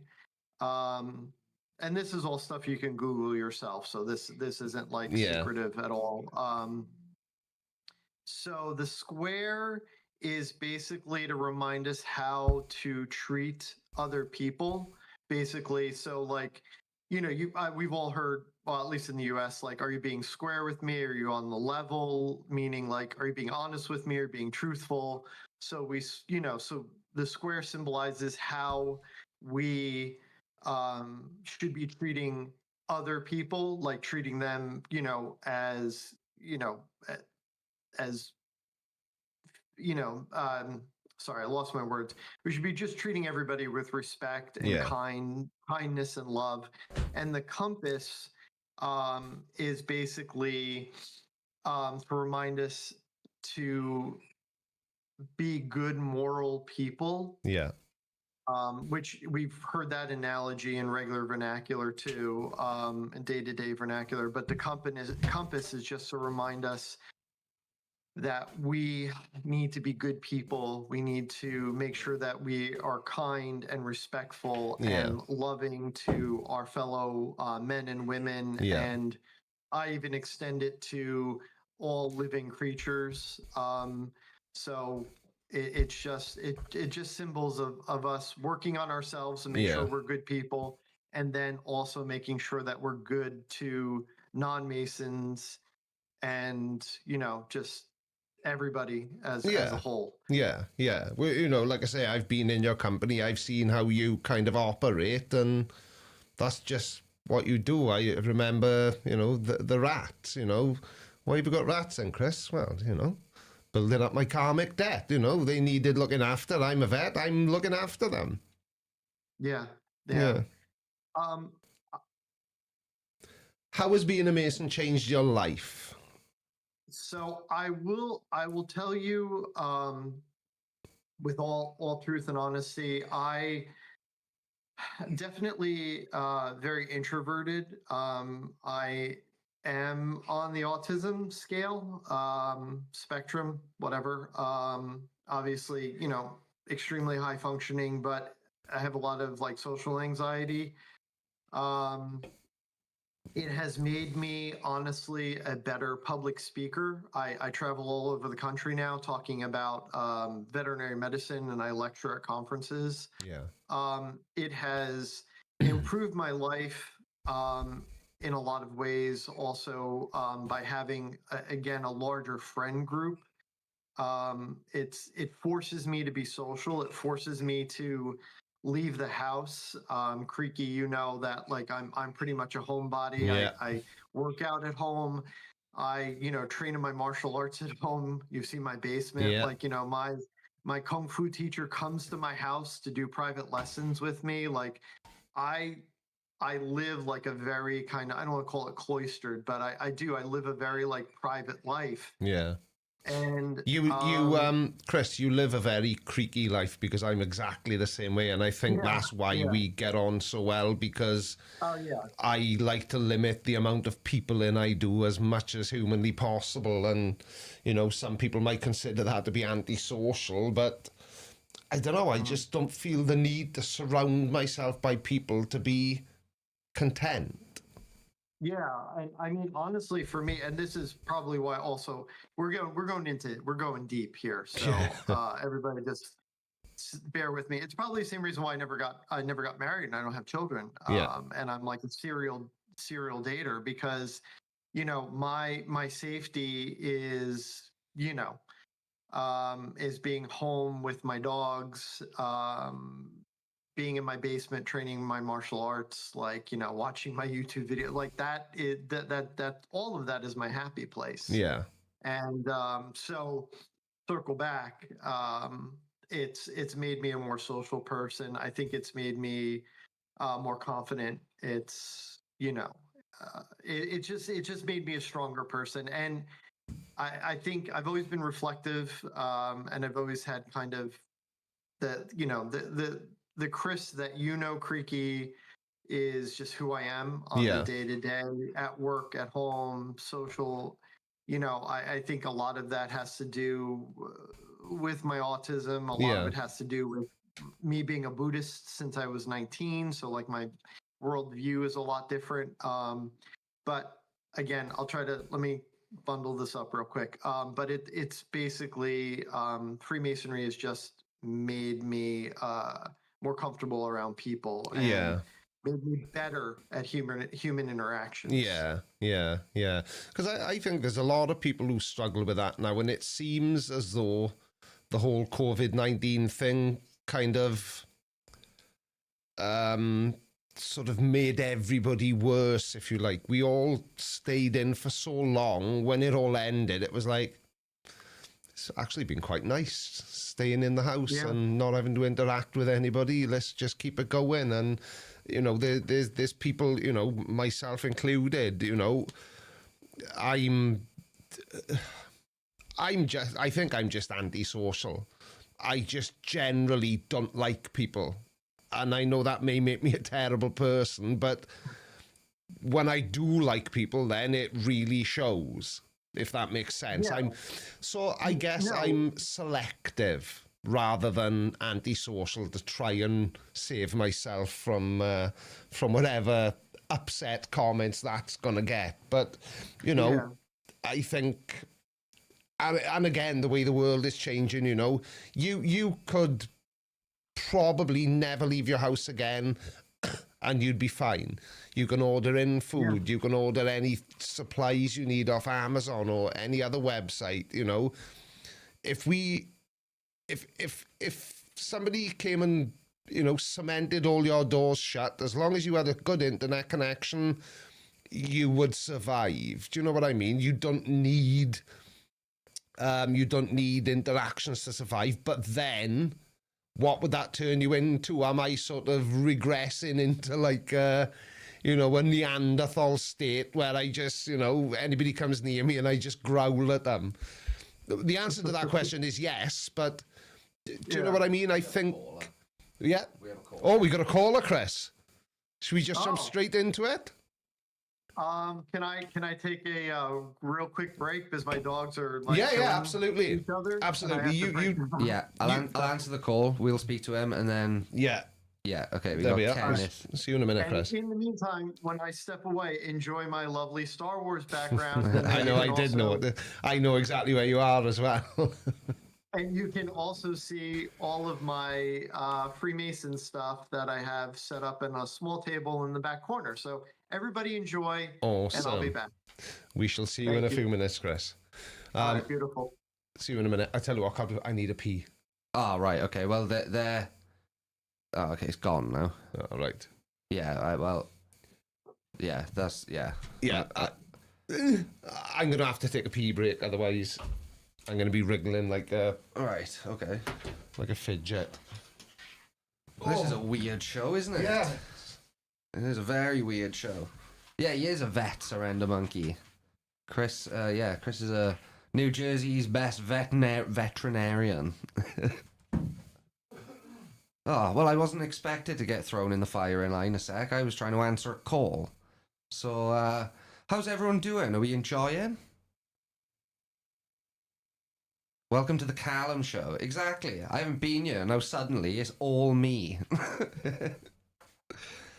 This was an off-screen day for me. Right, okay, so... see, there was someone on the line then. I did see Purple Snowdrop. You did say... okay, I'm going to answer this call. Sorry, everyone. Hello, Kenneth, are you there? Hello. Yes, I am. I can't see anything though. I don't know how to use this. Right. I think your volume is very, very low. And have you turned on echo cancellation?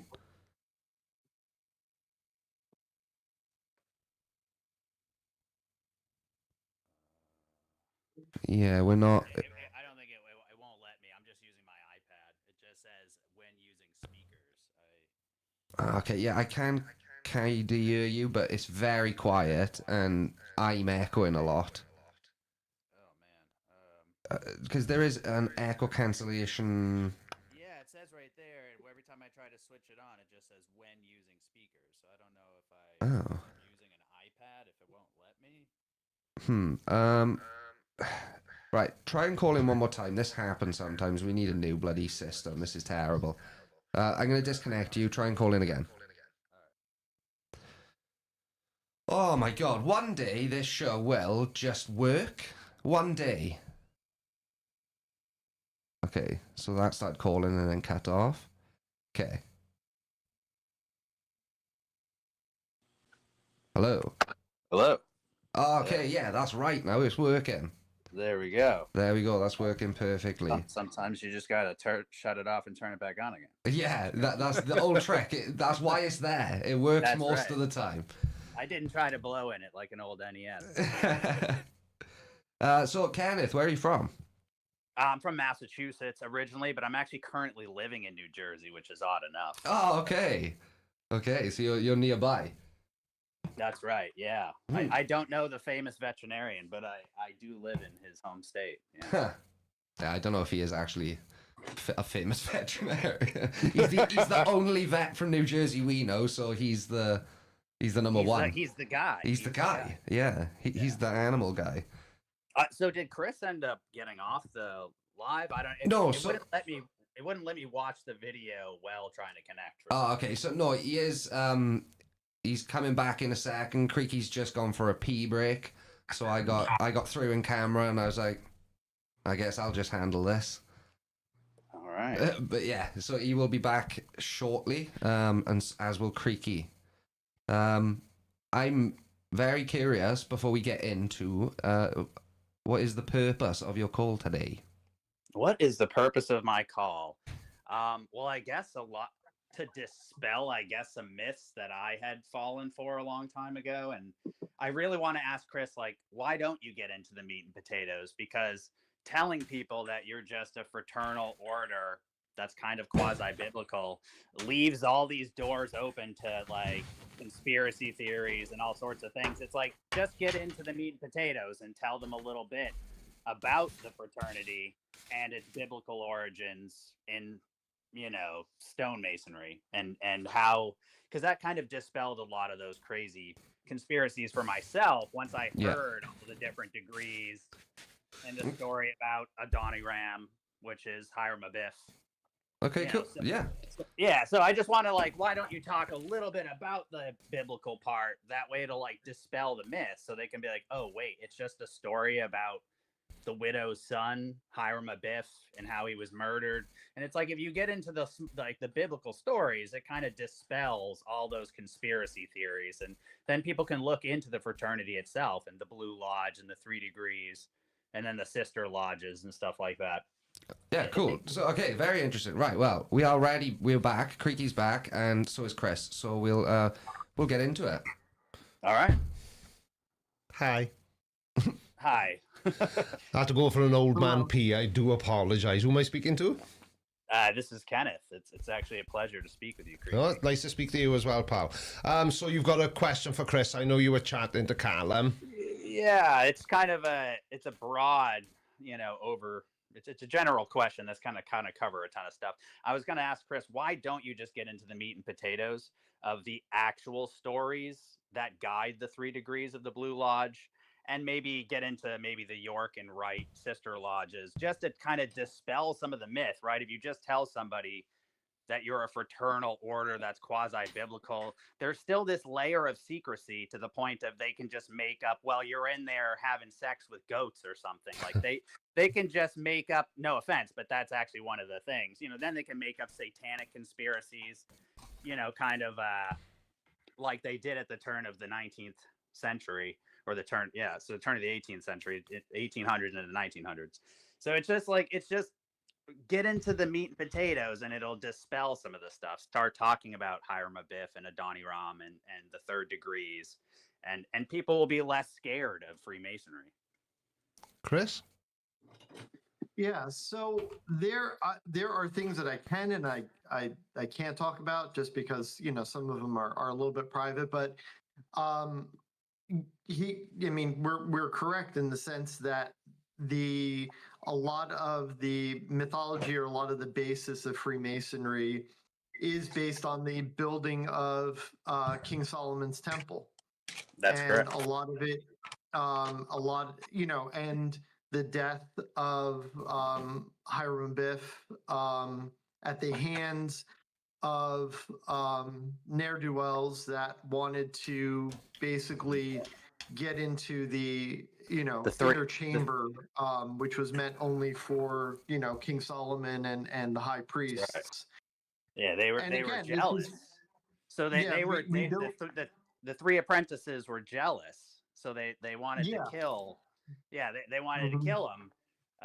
Well, because he wouldn't give the secret passwords to allow them into the inner chambers. So basically, so he was murdered again in this story for not giving up the secrets. And what that shows is a lot of honor, dedication, and belief in the work that he was doing, building this temple for King Solomon.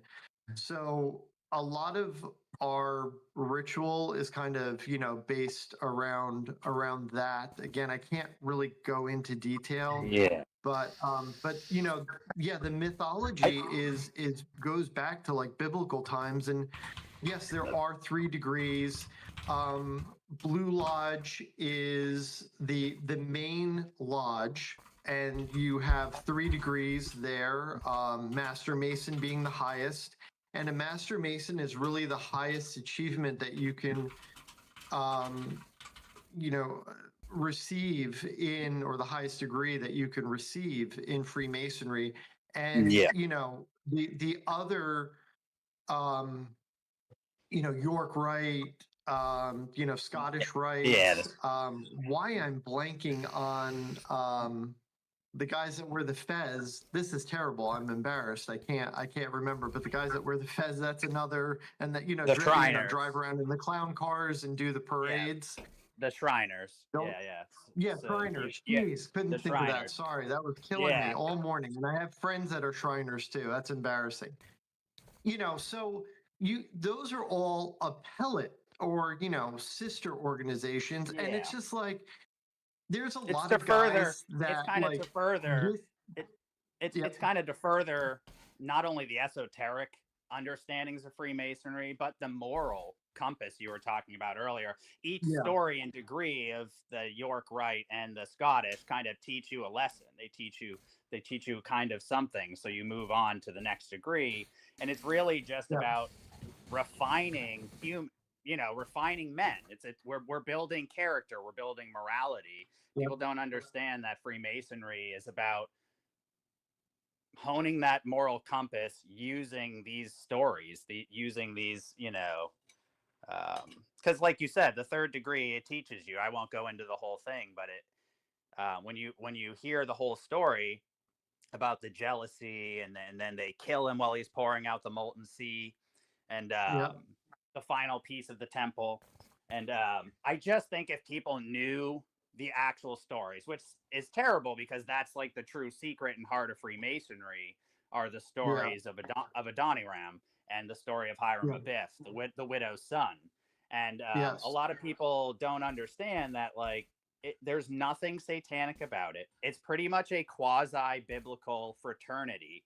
I mean, you can be any religion you want, but it really was born, its roots were born out of being a quasi-biblical fraternity that really laid the roots to the French and American revolutions. A lot of people don't understand that the Freemasons who helped,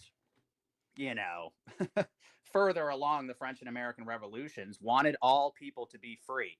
The reason why they're Freemasons is because they were allowed to freely move about without any restrictions. Because Masonry they could collect wages and move about freely in biblical times, which most of your Masonry work was done by slaves. And, these were either freedmen or born free that were able to travel around and collect wages and do their craft.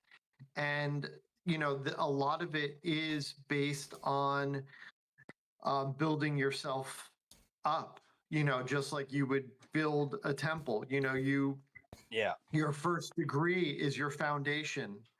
It helps you understand what it is to be, I don't want to say what it is to be a man, but just what it is to be a good person, to have a moral compass, to, understand that there's more to the world. I said this before, than just yourself.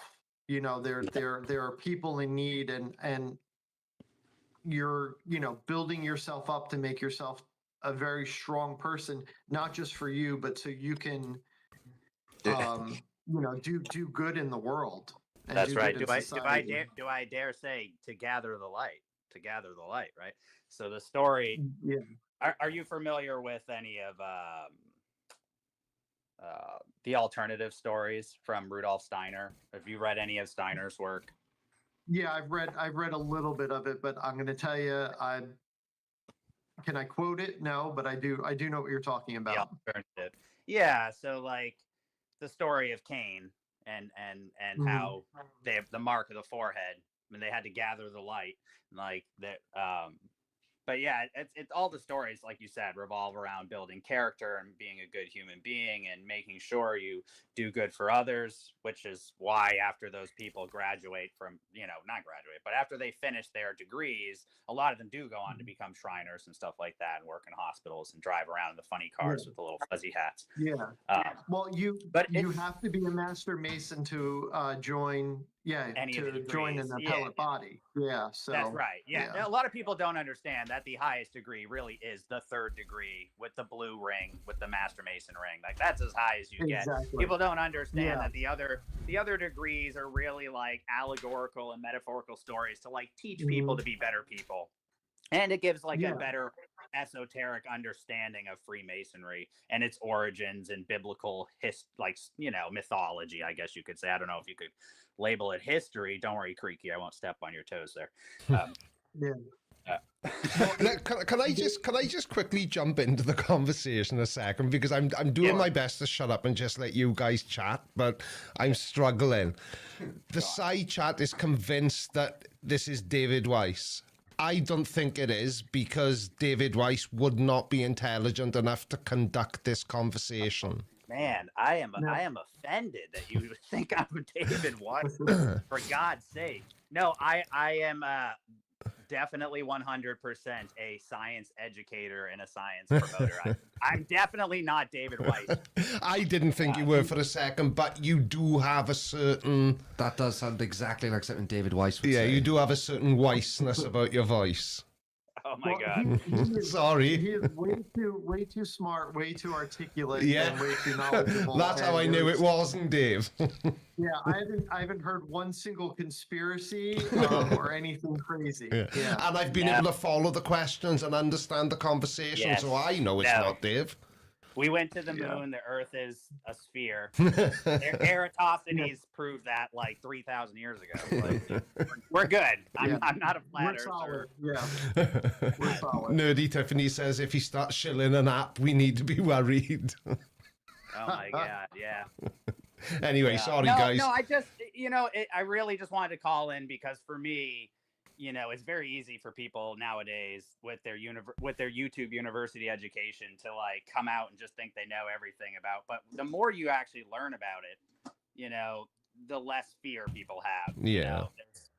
There's, no conspiracy to take over the world. There's no satanic cult. They're not like at the 300th degree. You're not learning about Lucifer's the leader. Like none of that's true. It's all just BS conspiracy theories. And it stinks that they can't tell you the actual stories attached to each degree, because that would like just dispel the myth instantly. And people are like, wait, this is a quasi fraternity of just trying to be good people.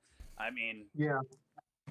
I mean, we can barely agree on a budget. Forget about, taking over the world. If we were really that into kind of trying to world domination, meetings would start on time. We'd be able to agree on a budget. It's yeah. So we can. You're just not high barely, enough in the degrees yet, Chris. You're just not high enough in the degrees yet. You haven't met Satan at the top. Yeah, I guess that's what it comes down to. Yeah. No, it's sad that people just don't understand much about it, and it's sad too, because if they could discuss all the stories, it's actually a pretty beautiful story, learning about the widow's son and Hiram Abiff and the building of King Solomon's temple and Queen Sheba and the jealousy that was involved and the three apprentices, and like it's actually a great story, and it's really sad that it's turned into some type of satanic online conspiracy that you guys are. I don't know what they think. I don't know if you guys are drinking adrenochrome laden blood or something and working Baphomet. I have no idea. Well, I mean, that's why I look so young and why I'm so fit. Because all the blood that I drink. So yeah, I guess we're neighbors. I guess I live in New Jersey. I'm right on the Jersey Shore. I'm right in Bayville. Oh, so am I. What town are you in? I'm in Bayville, so I'm just off the shore on the bay side. I could throw a rock and hit your house. I'm in Tom's River. Oh yeah, so we're actually neighbors. You're the neighboring town. That's friggin' wild. Yeah. Yeah, well, we are neighbors. Well, listen, it's nice to meet you. If you're not a Mason, you're more than welcome to come to our lodge. It's right across from Community Medical Center. I'm sure you know where that is. I do. Yeah, very much so. Yeah, you're very welcome. If you're interested in having a conversation even more about this, or even interested in joining, yeah. Are Freemasons? Sorry, Chris. Are Freemasons generally open to not being questioned in a sort of lamp in the face kind of way, but are Freemasons generally open to having this sort of conversation, or is this only happening because we are friends? I feel like the vast majority of Freemasons are very comfortable just talking, because like I said, we have people come up, the tattoo I have on my forearm, people ask me about it all the time.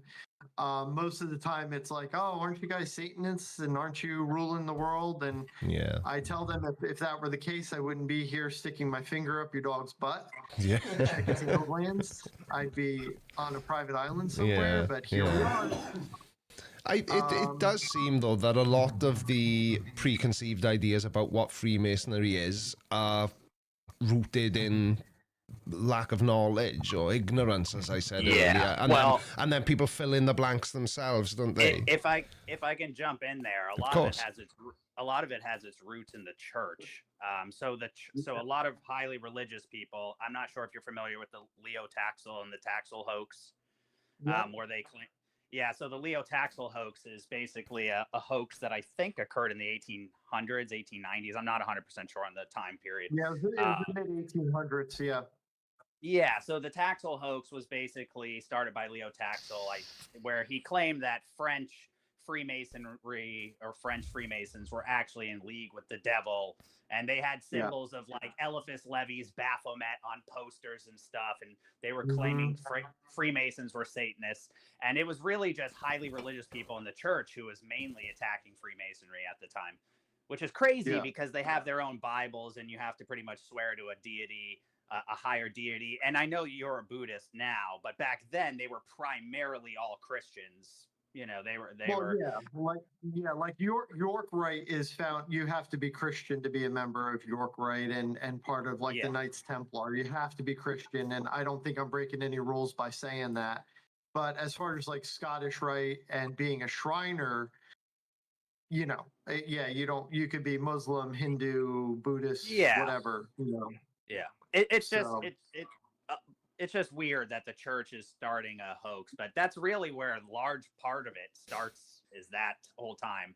I mean, I guess you could go back to where the Knights Templar themselves, because I know that it's not, I guess, in part of modern Freemasonry that started in the 1700s, but they like to claim going all the way back. So, I mean, even the Knights Templar were supposedly attached to Masonry in some way. And, I mean, Friday the 13th, 1307, they were supposedly, they went after them. They tried to arrest all the Knights Templars. So it's kind of like tied in with all that. But when you get to the Taxel hoax, that's really what gave birth to this modern satanic panic style, you know. Well, and I feel like, you know, like, so a lot of, Catholic priests, basically, we've had, and it waxes and wanes, but we've had brothers leave the fraternity because their priest said you can't be a Freemason and be a Catholic. And I feel like a lot of the hatred and a lot of the conspiracy theories and a lot of the vitriol for Masons actually comes from Christian churches, because they, you know, these priests and ministers are not members of the Freemasons. They don't know much about the Freemasons, and they assume that their flock is being taken away, and they're not able to, you know, give their tithings, and they're not showing up to church because they are, you know, Freemasons, and you know that the Freemasons are like stealing Christians away, when all of my brothers, like, that are Christian or Jew or any religion that you know actually shows up to church services or temple, they're there every Sunday. They're there whenever the holy days are. We don't do events on holy days for all of our for all of the religions, because we're so rooted in faith. So I think a lot of the hatred and a lot of the vitriol, as you know, with a lot of things in society, do come from like the Catholic Church or just Christian entities. Not to insult anybody, but I do feel like a lot of the conspiracy theories actually are coming from the churches themselves. I don't think you're insulting anyone if you assume any of the Abrahamic faiths are pretty much responsible for the majority of the problems that have happened in the last 2,000 years. I would tend to agree, but I want to be polite to everybody, and I don't want to alienate anyone. So that's true. Anyone can be whatever they want. That's the joys. One thing doing this show has taught me, and taking calls from the audience, is that it doesn't seem to matter what the topic is, it'll always upset somebody. So it wouldn't matter if Chris was a florist and he was talking to us about how to arrange a wedding bouquet. I think somebody would still find a way to be offended by that and to not like it in some way. I was called David Weiss. So. Yeah, I know. That's the ultimate insult. You're going to unsubscribe now and you unblock me. Oh God, block Creaky? No, we need more science educators. We need more people that are out there attacking misinformation. We're living through a new Dark Ages 2.0, and it's really a sad time in history. It does feel a bit grim sometimes, does it? And I know flat earthers are like the running joke on my channel, but every time I see a flat earther, I almost can't believe that they even believe that the Earth is flat, because why would anybody with a functioning brain, should very quickly be able to discern that the Earth couldn't possibly be flat? That's just not how celestial objects behave. That's right. Yeah. But And they don't believe space is real. So like you show them Exactly. you show them a water droplet in 0 G, and you're like, look, it formed a sphere, like a Yeah. spherical thing. Like, so obviously, if a planet was cooling, molten rock and molten like minerals were cooling, it's going to form the same water droplet shape, the same circular shape. And gravity tends to pull inward, but they don't believe in gravity either. So Yeah, exactly. And it does seem to follow a pattern, doesn't it? If they can't explain it, they choose to not believe it at all. it does. You know, it's crazy. I've been going against flat earthers for so long. I'm not sure if you know who taught. I won't. How do I say this without using f-bombs here? Just say it. So Matthew Powerland in 2007. He was a Canadian. He's moved all around the United States. I've been following him. He actually was friends with a Buddhist from Thailand who started this conspiracy. If you know who I'm talking about. Eric Douche Nozzle. Yes, that's right. So he actually didn't come up with the flat Earth. Matthew Powerland. Go with Matt Powerland and look at his Instagram. He's I'm got maybe familiar. like 4,000 followers. Yeah, he's a terrible human being. But the whole start of all of this science denialism, where it really exploded, is with Dubé.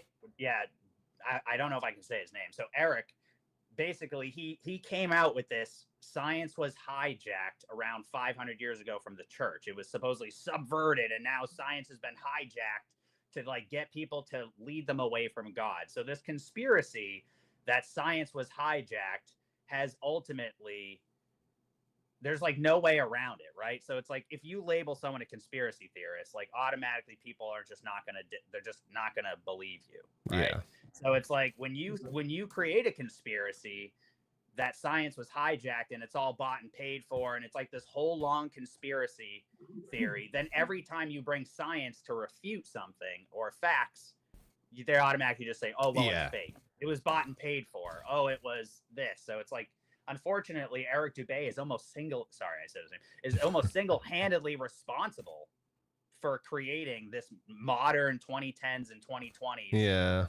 mass delusion of science denialism. It's insane. Well, I think I've shared the story before calling in. Like when I was in college, a big reason why, besides like, you know, my introduction into Asian culture in general, I was told, and by multiple Catholic priests, because I was raised Catholic, that I could not and should not be a biology major. I should not and cannot be studying chemistry, that I needed to go and become a priest or anything but, but a doctor. And I'll be 52 in June. So we're talking, you know, however long ago, 30 plus years ago, that this was still happening, where it's like, no, you can't believe what's in the science books. You cannot believe what's being taught to you in high school and college. And, you know, and these were Catholic priests telling me not to go into science. So I agree, you know, firmly that even in the modern era that, you know, science is being hijacked by religion. It's trying to be denied. It's, you know, It can't be a coincidence. Sorry, it can't be a coincidence, though, that whenever you come across a conspiracy theory, and we'll be specific here, we'll say whenever you come across a flat earther, religion and their personal beliefs is always a component of them not accepting that the earth is a globe, because it's almost as if they're afraid to speak out against the Bible. Yeah, that's right. Yeah.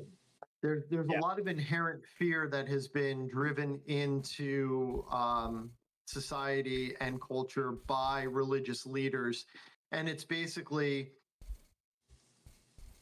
I can tie this into the Freemasons. I feel like a lot of organized Judeo-Christian religions don't want you to be a free thinker. They do refer to you as their flock for a reason. And you know, Freemasonry actually wants you to think, wants you to learn, wants you to grow. I mean, we learn a cipher, we learn a whole language. We help each other, you know, learn and grow in that, and just, you know, learning and being mentored and learning the history of Freemasonry and learning the cipher and learning everything.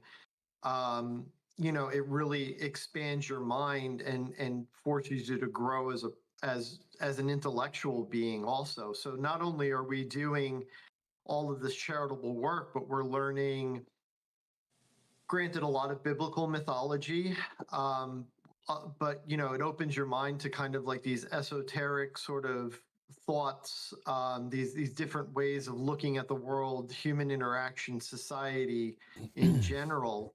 And Freemasons have been responsible and have had a hand, like was said earlier, with the French Revolution, with you know, the American Revolution. We've had a hand in freeing a lot of people from what I would call Tyranny. you know, oppression. Yeah. You know, be it religious or political. You know, that's the thing that gets me the most actually about this, is that I get so angry when I see people online, and it's like, I've spent years studying how much role they had in the French and American revolutions, and it's amazing. It's like, here's a group of people that had this privilege to travel between villages and stuff freely and unimpeded because they were Masons, and there was a job that was needed, but there wasn't enough Masons. So other kings and kingdoms needed Masons to travel to their villages, to their kingdoms, to help build churches and to help build things. So they were free to move about. So when it became a fraternal order and an operative Mason kind of was dying out and we were getting this new Masonry, they knew, like, hey, we need to get rid of the control of the church and the kings. We need to get rid of kings, and we need to get rid of the churches. And people just need to be free to think however they want to, speak however they want to, and have freedom of religion, freedom of press, freedom of. So the founding fathers, like, they're like the founding fathers for America, I should say. Sorry, Creaky. The founding fathers here in America found most of their stuff is deeply rooted in Freemasonry, in the ideas of Freemasonry. Not that Freemasons were trying to take over the world, but they wanted to give that freedom to others. They wanted others to be free to move about without being impeded by a king or a church. And they were successful, and the French American revolutions were successful. And it's sad that people want to call them satanic, and it's like, no, they helped free you so that you could have that opinion. They helped free you. Ultimately, and again, I mean, it feeds into, you know, us giving scholarships away. We want intellectual freedom. We want spiritual and religious freedom. We don't want anybody oppressed. We don't want to run anything. We just want to bring light into the world. And when we say light, it's not necessarily a religious thing. When we say light, we mean intellectual. We mean esoteric. We mean philosophical. We want to expand people's minds, not in a culty sort of way, but just give you the tools. Oddly enough, being Masons and tools being, you know, what work is done with. We want to give you the tools to be able to be a free thinker, to see the world, to understand other people's sufferings, to understand your own sufferings, to just understand, you know, the world is a lot bigger than just yourself. Sorry if I'm making a lot of noise. I'm trying to cook some breakfast here. That's all right. We had somebody on last week. It sounded like he was dragging a dead body out of his car. So it's nothing, mate. Honestly, it's nothing. Let me just quickly address this. Welcome to the Thank you for Blinder becoming a Download. channel member. I can't see the name. This is so slow. Aussie. Thank you very much. Aussie Bloke 559. There we are. Right. And we have Ooh, super chat. One of these, Thank but I you. suspect that Chris isn't going to be able to talk about this. I'd like to hear a little bit about the induction ceremonies, rituals, if you can talk about that stuff. Also, someone clip the audio of not Dave Weiss saying the Earth is a sphere, we went to the moon. Can you talk about any of that, Chris? Really, I can't. Unfortunately, Yeah, I wish I could. Yeah, I thought that I might be the really wish I case. could. But my best guess would be that it would be very underwhelming and nowhere near as exciting as people have kind of built an image of in their mind's eye. Here's Yeah, a we're here's a just- little we're just- inside information. It's for people who want to go, and everything they do is in something called a book. You should try it out sometime. Pick it up, flip through it. It's got pages, words that form sentences, and paragraphs. But everything is out there. Pick up. There's PDFs online of morals and dogma if you want to get into esoteric understandings of Freemasonry. Mhm. There's every degree, all the way up to the Master Mason degree, where you get the clunk on the head and you're a Hiram Abiff. You'll learn all of that. Go online. I don't understand. It's like you can go online and learn that they're satanic pedophile adrenochrome blood drinkers who are sacrificing babies, but you don't have the time to go online and read a book about the actual things Freemasons do. Not to get upset, but it's just frustrating. Yeah. It's like everything I learned is from a book. I could actually tell them every single degree right now and every single one, and we could go through all the different things that you say and everything. Teach them whence came. I was the one who kept saying whence came you on there, and only one Yeah, person who was a which Mason. I'm in the not allowed comments. to respond to, obviously. So Yes, I know. Yeah, he responded halfway with his answer, but people don't understand that like every single thing the Freemasons do has been written down in books, and you can go learn that. You don't have to. There's not, he doesn't have to get himself in trouble by telling the audience. They can just go and read and learn what the third degree was, learn about it, and Well, let me show you something real quick on camera because there's actually a book. So give me 1 second. I can't see, unfortunately. But there is a Dummy's Guide to Freemasons That's brilliant. by a Freemason. So how secret are we? Yeah, seriously. So that's my point is if we have a Dummy's Guide to Freemasons, Yeah, they're I not can't talk about it. they're but not it a doesn't mean secret you can't do the research organization. yourself. They're not a secret organization. They're an organization with secrets. But like Chris said earlier on, if they were a secret organization, they're really bad at it because Yes. you can just go and learn about this stuff. And that's one thing that always frustrates me with flat earthers. They make the time to watch stupid YouTube videos from other flat earth morons saying that the earth is flat, but they won't take the time to read a physics paper that would explain to them intimately why they're wrong. They also don't understand science as a methodology. So it's like, no, this isn't something you believe. You can go acquire the skills to go and understand. Like they don't understand that it's a methodology. It's not something I have to believe. I can go get the skill set to go and tell if that chemist is telling me bullshit or not. I can go and become a major in physics and go and say, no, I think that guy's saying some bullshit woo woo. But they just want to. I don't know what it is about humans wanting to believe the unbelievable more than the facts they hear.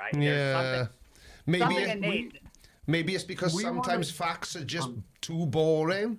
I was about to say the same thing. The truth is usually quite boring. Yeah, I was going to say it's a lot easier to believe kind of like these constructs because it doesn't it's more easily digestible to actually have to sit down, do the maths, understand the scientific theory, to understand a lot of things. It takes more work, so it's just easier to say, man, I'm just going to believe. Yeah. The more easily digestible. Yeah. I do also want to say fun, something I think, real quick, if I may. Somebody in the side chat had said, but Scientology has a book too, and I'm not going down that rabbit hole. So Freemasons, we're not going to follow you around, and if you decide you want to leave, we just wish you well, and we don't try to keep you in. Yeah. So there's no gun up to your head to stay. We have plenty of guys that leave the lot. I said it before too. Their Catholic priest said, we don't want you being a Freemason anymore, and they're like, okay, we want to leave, and we say, all right, well, we wish you all the best, and you're always welcome back. Man, it's one of those comments. It's a kind of like it just comes from ignorance, and it's like when you're not in that headspace, it's easy. It's like when I heard that comment, it just made me like recoil a little bit. It's like, did you just compare Scientology with Freemasonry? It's like, but I gotta give it to them that they just don't have the knowledge base to compare the two. But it's just absurd to compare Scientology with Freemasonry. Yeah, I mean it definitely is, but then again, you can argue that Scientology is a made-up religion based on L. Ron Hubbard's kind of scientific fantasy or science fiction, and you could argue that the Bible and Aesop's fables are also just moral lessons, but Scientology is definitely very culty. So that's right. Yeah. I would say that the moral objectives of the two organizations it's like not even comparable. Yeah, one is altruistic, and the other one just wants to steal the money of its people and then trap them there and not let them leave and then blackmail them, and it's like it's not even comparable. And also, one of them is actively recruiting, and the other doesn't and never has. That's right. Yeah. I mean, our saying is to be one, ask one. So I don't go out and we've softened that a little bit. That's why I was able to extend an invitation to Kenneth since we're neighbors. But that's no different than me saying, hey, Kenneth, I work over at Fisher Animal Hospital. So if you ever need a vet, pop on over, Yeah, yeah. But when a conspiracy theorist hears that, they hear something very different, Chris, don't they? And that's where all this misinformation about Freemasonry comes from. Yeah, exactly. Well, it's I can't remember his full name, but he's an older gentleman, and he's a effing BSer, if I can say that. You might seen him on the interwebs. He's an older gentleman that claims he was part of Freemasonry, and there's 360 degrees of Freemasonry, and he was a satanic vampire. Please tell me you guys have heard this guy, because he goes around spouting stuff. Talking about, yeah, so he goes around. I can't pronounce his last name for the life of me. But he goes around spouting that stuff off, and that's just far more interesting, right? So let's just say you don't have a lot of depth of knowledge between comparative religions or cults or anything like that of the sort, or even learning esotericism or occultism or hermeticism or anything like that. They don't have any knowledge base. So online, you hear people just being like, oh, no, we're just like a fraternal order and we don't do anything nefarious. We're just, but then you see this guy who's like, no, I made it up to the 300th degree and we're satanic vampires that, take orders from Satan. And it's like a kid in his bedroom, 20 years old, sitting there drinking his Monster Energy, smoking his vapes, going to be like, whoa, man, I'd rather believe that than just some guy who's a veterinarian Buddhist who's inviting a friend over to join his fraternity, Yeah, exactly. It's, but we find that, I feel like, in every single aspect of everything that we do, because so we have that guy talking about things, with Freemason, we have our flat earthers. There's a veterinarian, I won't mention his name, that's prolific online, that basically tells you, well, if your dog has fleas, put coconut oil on it. If your dog has ticks, feed them garlic. Like, tells them all, isn't garlic toxic for dogs? Isn't garlic toxic for dogs? I thought all allium family plants were toxic to dogs to some level or degree. I volunteer for. Onions and garlic cause hemolytic anemia. So onions and garlic cause red blood cells to explode. Yeah. So this, but everybody, I've had clients, of course, because I'm pretty big sounds arrogant, but I'm pretty big just across the country. I'm very well known in the alternative medicine circles. But everything I do is, science-based alternative medicine.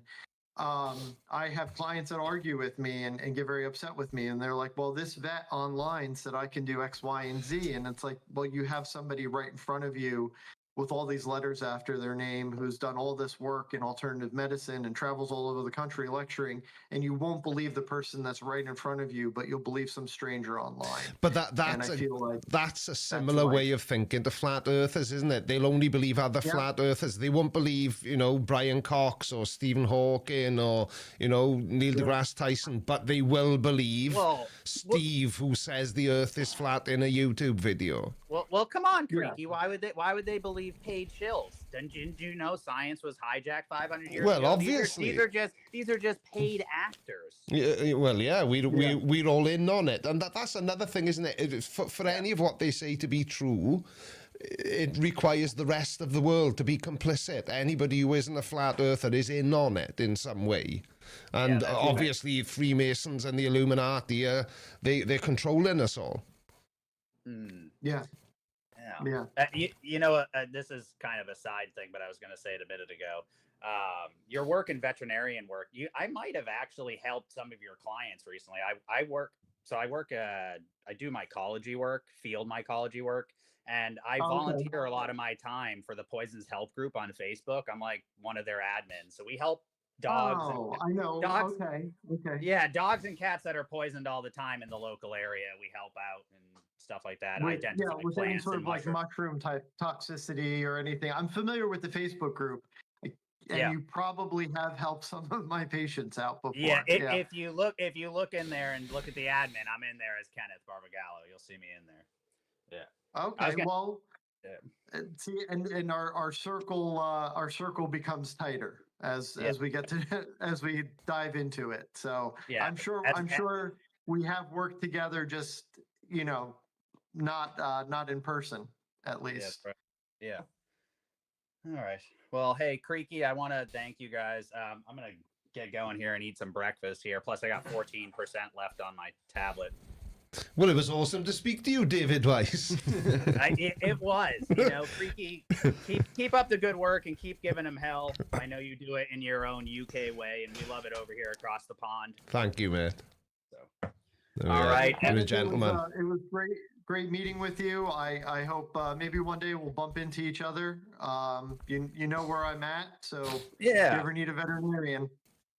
Well, you might see me in there with my cat Holly soon. So. All right, looking forward to it. All right, gentlemen, you have take care, pal. Bye. Yep. Bye. Take care. Bye. Just everybody just sit there for 10 seconds while I wait for the comment to get big enough for me to read. There we are. Did you say earlier you were uploading a new video after this stream? I didn't, but I am. It's published at 7:30. Again, going back to what Callum and I mentioned earlier, I don't even know if we talked about this on or off stream with the cross-promotion of the two channels and the Artemis launch and everything. I've also switched, instead of Monday, Wednesday and Friday, last week I did Tuesday, Thursday and Saturday. So I'm doing it again this week to see if that is a contributing factor, but I don't know if it is. I don't know if it is or isn't. That was a very interesting conversation, Chris. And he did sound like David Weiss. As soon as I heard his voice when I came back in, I was like, shit, no, not this knob cheese. But he sounded very, very much like David Weiss, didn't he? Did you hear it, Chris? I definitely heard it, and I also have to say I think he was probably a better guest than I am right now. He but it's easier for him to kind of talk about the things that he's read online, and I'm not going to agree or disagree with anything that he said. But he made a lot of wonderful points, and he said a lot of things that I couldn't necessarily. But like you say, the information is out there. Your explanation about the origins of the Freemasons, I already knew. And not because you had told me, but because I had read it. So the information is there for anybody who's interested. So it's kind of, go and read. If you're genuinely interested in learning more about what being a Freemason looks like. Brian Pop Robson, Creaky, as a Buddhist, what would Christopher like to come back as? Well, I am a Zen Buddhist, so we don't really necessarily believe in coming back as anything. I would ultimately just like to reach nirvana, be one with everything, and hope that all of my dogs that I've had to say goodbye to, I could see them again. Yeah. That's the Dalai Lama's pizza order, isn't it? One with everything. Yeah. Oh, dear me. So, have we got any other brave souls who would like to call in and ask Chris questions? You know, like we said, some he can answer, some he can't. That's just the way it is. But if you ask Chris something and he can't answer it, just go and find out for yourself, because you can. Yeah, we've given you enough resources if you want to look it up on your own, apparently. Yeah. I would have thought that we were long past the accusations of secrecy. Somebody said in the chat earlier that the Freemasons aren't a secret organization. They're an organization with secrets, which is a very different thing. I've got secrets, you know. Yeah. We all exactly. have. So we're not a secret society. We're a society with secrets, and if we were a secret society, we've failed at it miserably for a very, very long time. Yeah, exactly. Right then, so Miss Wilson Heather, do women ever get involved, like in charity work, etc.? I know you kind of answered that earlier, but Miss Wilson wasn't here then. I know the answer is yes, but in what capacity, Chris? Yes, they do. Like I said, we have the Order of the Eastern Star, which is kind of the women's club part of Freemasonry. And they do get involved pretty heavily with charity. A lot of the Order of the Eastern Star also come and help me out when I'm doing my resource drives or or my adoption events. And they're all amazing and lovely women. And I cannot tell you how much I appreciate them, because there's a lot of things that we do charity work wise that we just couldn't do without them. So yeah, they are heavily involved in what we do. There we go. It's I can, you know, going back to Tiffany's comments earlier on, I'm sure there are people who are upset that it's a male-only club, but you know, I think as an outsider that's more likely, not because you don't want women in there, or maybe you don't, I don't know, but it's more about, you know, traditions that the Freemasons have kept, you know, as time has kind of marched on. Yeah, and it's exactly that. It's just tradition, and you know, somebody had said it perfectly before, is, you know, it's okay for men and women to have their own space. Yeah, of course it is. You know, we just kind of do our own thing. I don't want to, you know, be at a women's group or organization while they're talking about whatever they're talking about. Yeah. You know, and I'm in no way, shape, or form a misogynist or a sexist. I just sometimes want to hang out with guys and not be around ladies. I mean, I love all my female coworkers, but I'm 9 times out of 10 the only man in the building. And sometimes I just want to hang out with the guys, and that's what it is. I will say as well, years and years ago, I used to work in an environment where there were about 50 employees, and I was one of 3 men, and it was not fun. Women are mean when they want to be, and when they, you know, when they think that they are they are the ones meant to be doing that thing, and how dare a man come in and try to do it. So it can work both ways as well. You know, people forget, you know, when people talk about equality and things, and it's disgusting that women can't be in the Freemasons. Well, maybe there's things men can't be in. Yeah, well, and listen, honestly, at work, I get bullied by some of the female technicians and teased horribly, and so it's sometimes it's just nice to be around the boys. Yeah, That's yeah. it, you know. Yeah. But yeah, I don't know. So is anybody else in the mood to call in? Because it is a call-in show after all. Yeah. Right, I saw something just now. I don't know if this is right or wrong, Chris. And I can't see the name yet. Come on. The UK allows women, but in the USA we have an Order of the Eastern Star. Is that right, Chris? It I'm doesn't not gonna sound lie, like it should I be. don't know what happens in other countries. Right. But we do have the Order of the Eastern Star, yes. Yeah. Right. So yeah, I And don't know. I know somebody else too had spoken about past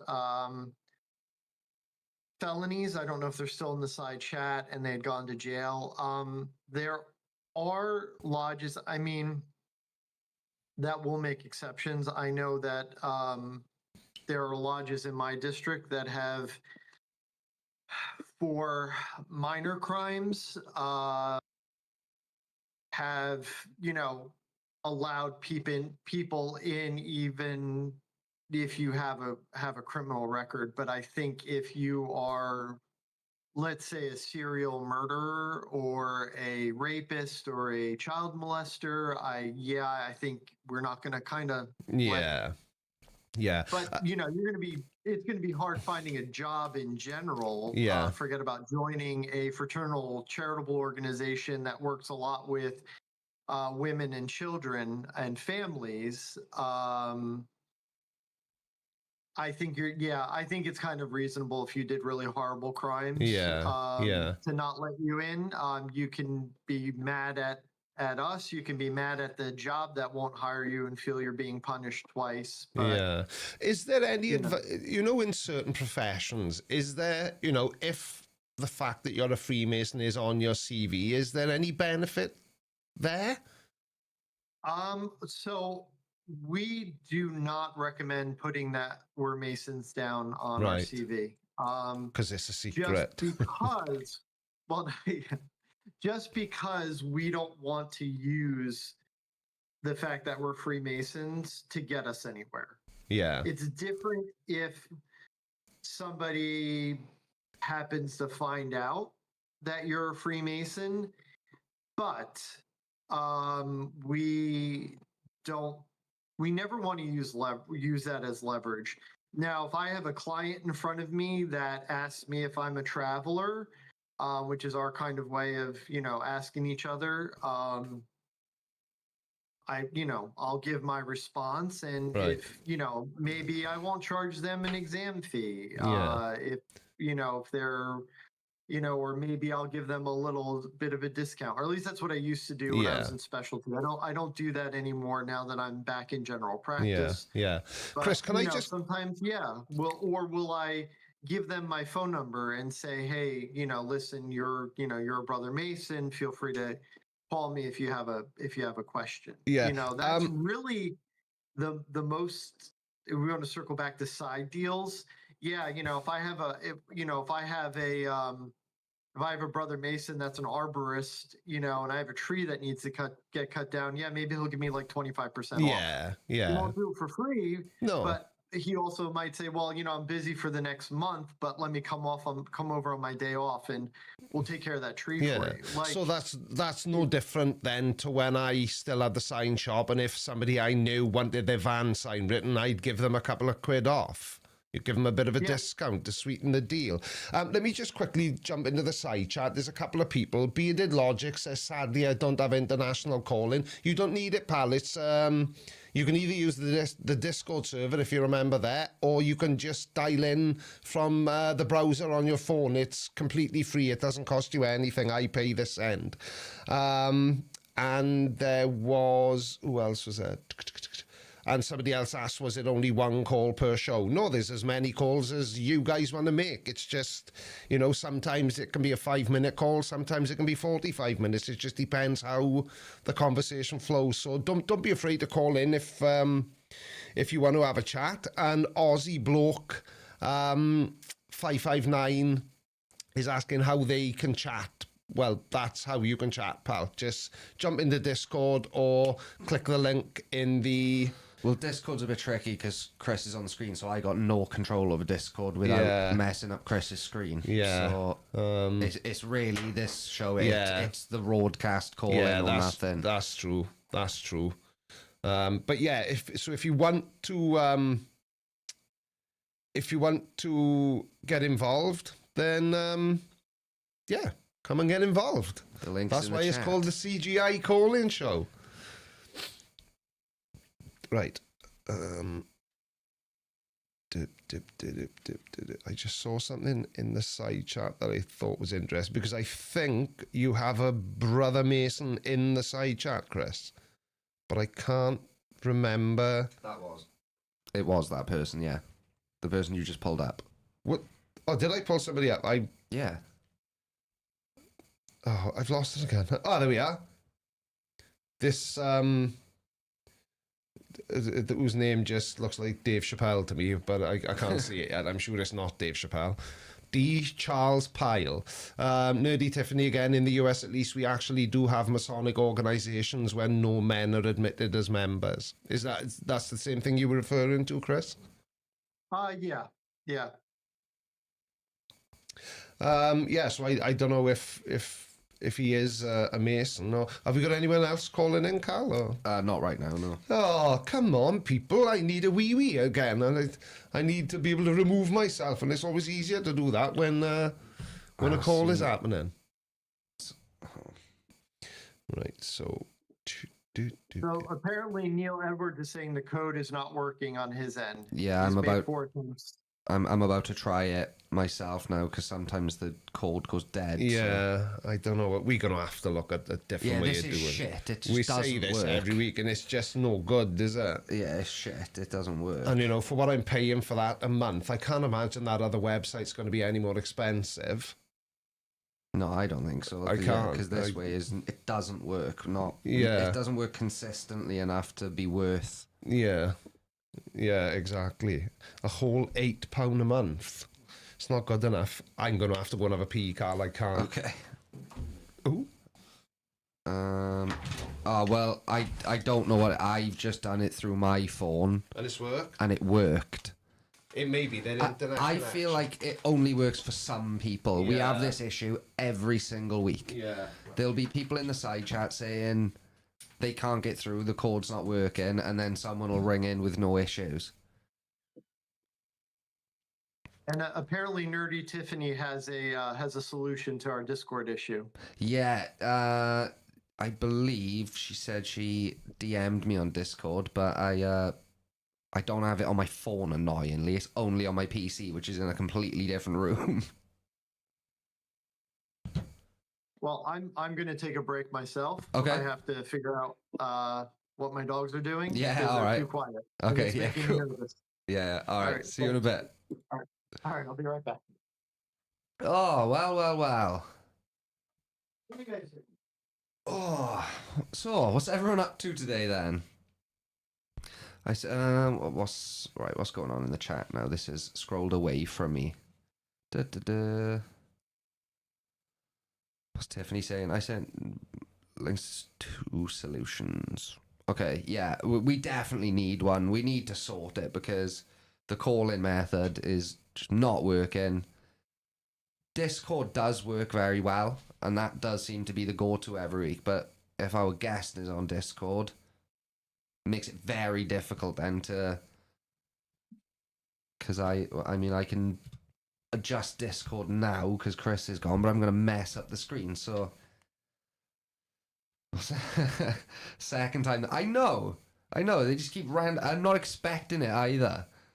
So I'm just sitting here kind of chilling, and then all of a sudden it's just me, and I'm like, shit. Talk. Oh, dear. Oh, Chris is back. Let's pop Chris back up. Hello. Oh, so how are you enjoying being in the interrogation room today, Chris? I enjoy being in the hot seat. I feel like Yeah, I feel more comfortable in it than I expected. Yeah. It's weird, Yeah. isn't it, when the first time when you're like front and center. Yeah, and I mean, well, how many times have I like been on the show and I've called in and everything, but this is, yeah, sure, it's easy to like talk about aliens and all that kind of fun stuff, but like to actually talk about something a little bit more serious, and I guess I don't know, gets people upset, but Yeah. I mean, I hope people are enjoying it. That's all I really care about. And I feel again, Kenneth, not to scare anybody else from calling, but Kenneth was an amazing caller, and I actually really appreciate the fact that he called in, because he gave me a lot of room to breathe, Yeah. so I didn't have to say things, Yeah, So yeah. Like, that's greatly appreciated. what I was thinking during that conversation was like, obviously, I understand every sort of group wants their secrets. It's yours. We don't want to share them with everyone, and that's kind of what it comes down to. Do you know, because of all the conspiracy around the Masons, do you think like a little bit of transparency would dispel a lot of? And I'm not saying you've got to tell, all your secrets. But I don't know. But I what it seems to me, like you said, Kenneth was a great caller. It's not like that stuff's not out there. Yeah. I just I think I agree with you. If we could be a little bit more transparent. Yeah, I'm not saying pull back the curtain completely. It's still your society, your group. You want to have stuff that's unique to you. Otherwise, in a sense, what's the point? But yeah, I wonder. I would have to say the other part of it too is we are so blasted boring that I cannot live up to any of the hype. I just can't. I can't live up to any of the hype, because honestly, everything I've said without like going into, I guess I could have gone in a little bit more about history, maybe a little bit deeper about, King Solomon's temple and, the building of it, because I feel like that's, pretty safe. But,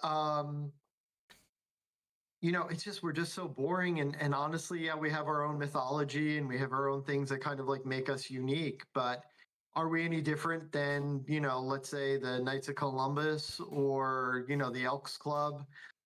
Only in the sense that, we have dating back, if you believe if you want to go with the mythology, dating back to King Solomon times, where we basically all started, or just going as far back as 1717, where, the first Freemason lodge, was. But we're literally just started off of a guild of guys that like cut stone and built buildings, and they weren't having a lot of members, and their membership, to not lose the organization, and in the rich history, they just invited people that weren't Masons anymore into the fold. It sounds it's literally that boring. Yeah, it sounds like it's purely age is a lot to do with the mystery. Is like what they've been around so long. Yeah. Well, everything from back then is spooky and weird. That can't possibly just be a normal thing. I think that's what. Yeah, but I mean, look at how old the church is, and people don't think the church is spooky and weird. It's just It depends who you ask. Yeah. Well, yeah, it does depend on who you are, but I mean, it's a lot more culturally accepted. Yeah, no, and and even the church, and I mean, I was an altar boy, and even the church has its things that aren't everybody, not everybody knows about, and things that happen, behind the scenes, that the priests do in secret, that are like little religious ceremonies to prepare for the actual services. I mean, nobody seems to be upset about that. Yeah.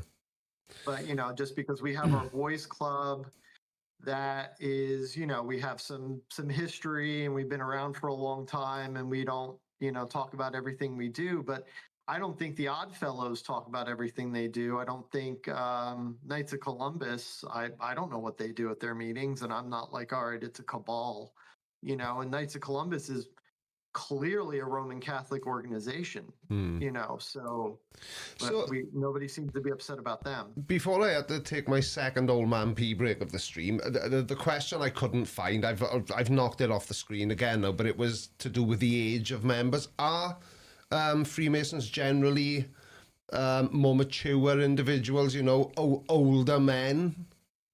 The vast majority of of our members are older guys. Though you can join as as early as 21. Right. You know, I think it used to, at some point it was 18, but I feel like now it's like 21. You know, and to respond to Mackerel 1875, yeah, I mean, there are some clubs that that people are bougie and they act like they're better than everyone else, and I guess nobody is immune to that. No organization is immune to that. You are going to have people that act like they're better than other people. They think that they're higher up in society just because they're a member of the secret society. But Yeah. one or two bad eggs doesn't define who we Yeah. are, because honestly, are we secretive about what we do in our actual meetings? Yes, but are we open to the public and open to talking to people? And I feel like a lot of Masons are more apt to help, at least in my experience, more apt to help the community than some of the churches are. Yeah. But again, and I think I could get the gist of what you and Callum have been talking about. It's the fact that you've got secrets, I think, just increases the intensity of that sort of wondering what are they hiding? It's that kind of thing, isn't it? So what I said was, I don't think you were in the room yet when I said this, was like, do you think they would benefit from like just a touch more transparency? Yeah. Because there's so much, mental gymnastics happened over hundreds of years or however many bloody thousand, I don't know. I just wonder. So that's kind of where we were, when you came back in the room. Yeah, but it makes sense, but there's, going back to the comment from, was it Miss Mackerel or something, was it? Oh, Mackerel 1875, and saying that the Freemasons in their area are arrogant, and that can be applied to any group or organisation, because when I was a kid, and I first started training martial arts, my sensei, my instructor, guy called Peter Jones, what an absolute knob. He was like the original Karate Kid film, the Cobra Kai sensei. That's what he was like. He spent more time in his gi with the sleeves cut off to make his muscles look big. He spent more time sort of performing to himself in the mirror than he spent watching us, and he needed everybody to know that he was the best. He was a 4th degree black belt, and he had won all these competitions.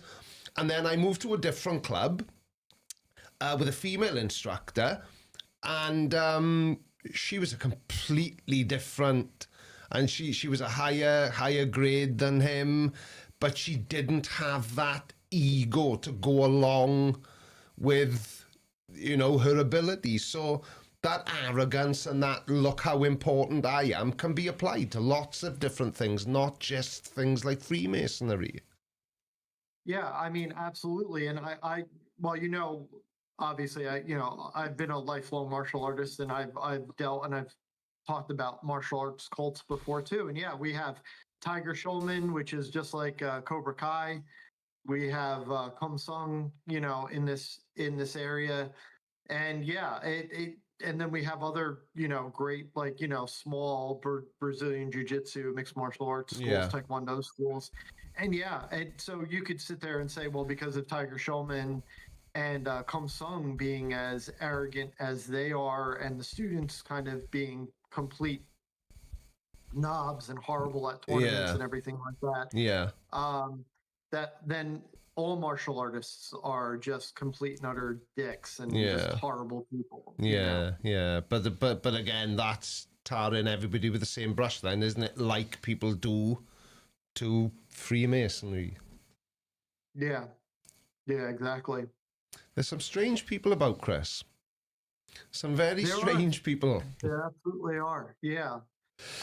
It looks like Charles is nicely debunking some of the things, and a lot braver than I am about talking about Freemasonry. So, Yeah.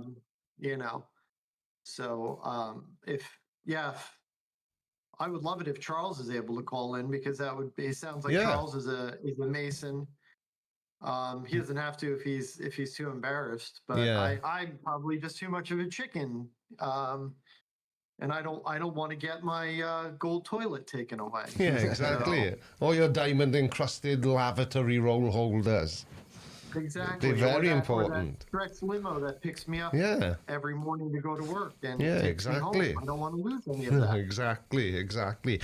But you say things like that in jest, but that is actually what some people must think the Freemasons are. It's like you're in this privileged position that affords you, luxuries that, the average working man just can't kind of grasp. Yeah, and I think somebody had asked before, like, why did I get into Masonry?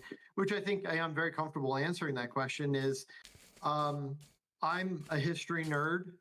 I love esoteric things, obviously, because I'm a Buddhist, and I do love everything kind of shrouded in mystery, and I do love, the more spiritual side of things, which Freemasonry offers a lot of. One of my best friends in the whole world is a Freemason, and he's down in West Virginia. I think he's been a Freemason since he was like 21, and he's in his late 40s now. He would talk to me not about specifics, but just the general bits and bobs about it. Yeah. And I was always of the mind of like, oh, I'll get around to it. It sounds like it's a lot. I'm busy. I don't have time. And, but every time he talked about it, it was just like he had such high regard for the men that are part of it. And, he talked about how much it helped him grow as a person, and he joined when he was young, so it helped him kind of grow as an individual, grow as a man. Yeah. And all the work that we do for the community, and we also build each other up too. Like each member of the Masons, we build each other up. Where I think of it too as it's just like it's a support system. Yeah. Too. Like I've had brother Masons literally willing to drop everything to help me out with my mother, who is in a nursing home and has dementia, willing to take her to doctor's appointments for me if I couldn't get off of work, replace a busted toilet in my house, like literally falling all over themselves to help me. And me helping them also helps me feel good. Like if I get a phone call about their dog or their cat or their horse or whatever, like I'm helping them, and helping people just, I feel like, grows you as a person. I think, Creaky, to an extent, your channel growth and your growth as a YouTuber has been exponential when you started trying to debunk and educate and dispel myths. I know, we've classically referred to you as like a point and laugh channel, but you've evolved to a level where you're exactly. knocking down these myths and actually guiding people. We'll talk about it again. Guiding people to light, not in a religious sense, Yeah, but in an intellectual sense. Yeah. You know, it's like when I started. So let me slightly backtrack. So the new way of presenting videos that I'm experimenting with at the moment, where and all it was, reaction content has always been popular on YouTube anyway, but I was sort of thinking, I'm always thinking about ways to improve the videos, make them more interesting, make them funnier, make them more engaging, and all that good stuff. And I thought, well, sometimes I didn't even bother watching the videos. For example, if it was a CC video, I just knew he was going to talk about something sufficiently stupid. But when I came across a video then, and it's a video I have to watch through to decide whether I can or can't use it to make a piece of content for you guys, I realized the reactions and the sort of disbelief and the laughing at the things that, well, nobody who watches me was getting to see any of that. So I think I like where the videos are right now, because I think I finally nailed that hybrid between reaction and commentary, because I still want to explain in the sort of, in a sufficient way, why a flat earther and the things they say are wrong. But nobody was getting to see the sort of, when I'm just sat at my desk almost in tears because I can't believe the stupid thing that's just been said, and it's working. But what it's made me notice is that when I started doing this, I knew nothing. Obviously I knew the earth wasn't flat, but I didn't have any kind of nuanced understanding of the things flat earthers claim to try and disprove the globe. But now I'm able to respond to these videos sometimes without even having to look anything up. I just know what the answer is now. And I know that's because I've been doing it for so long, but I've become more educated about physics and about biology, when it comes to evolution, than I ever dreamt I could be, because I was a terrible kid in school. I wasn't like a troublemaker or anything. I just wasn't interested. I just didn't care. So I didn't apply myself, as many of my school reports used to say. If only he would apply himself, he would be an A student. But I didn't care.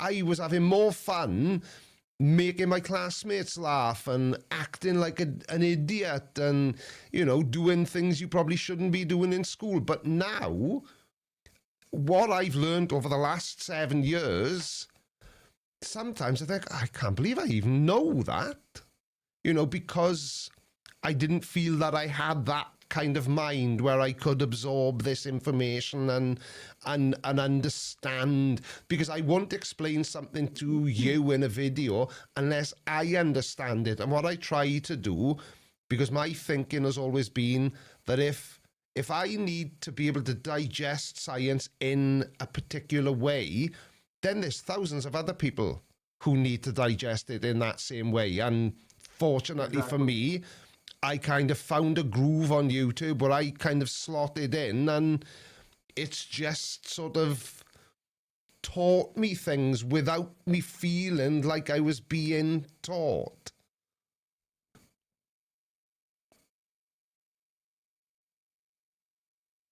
Is Chris frozen?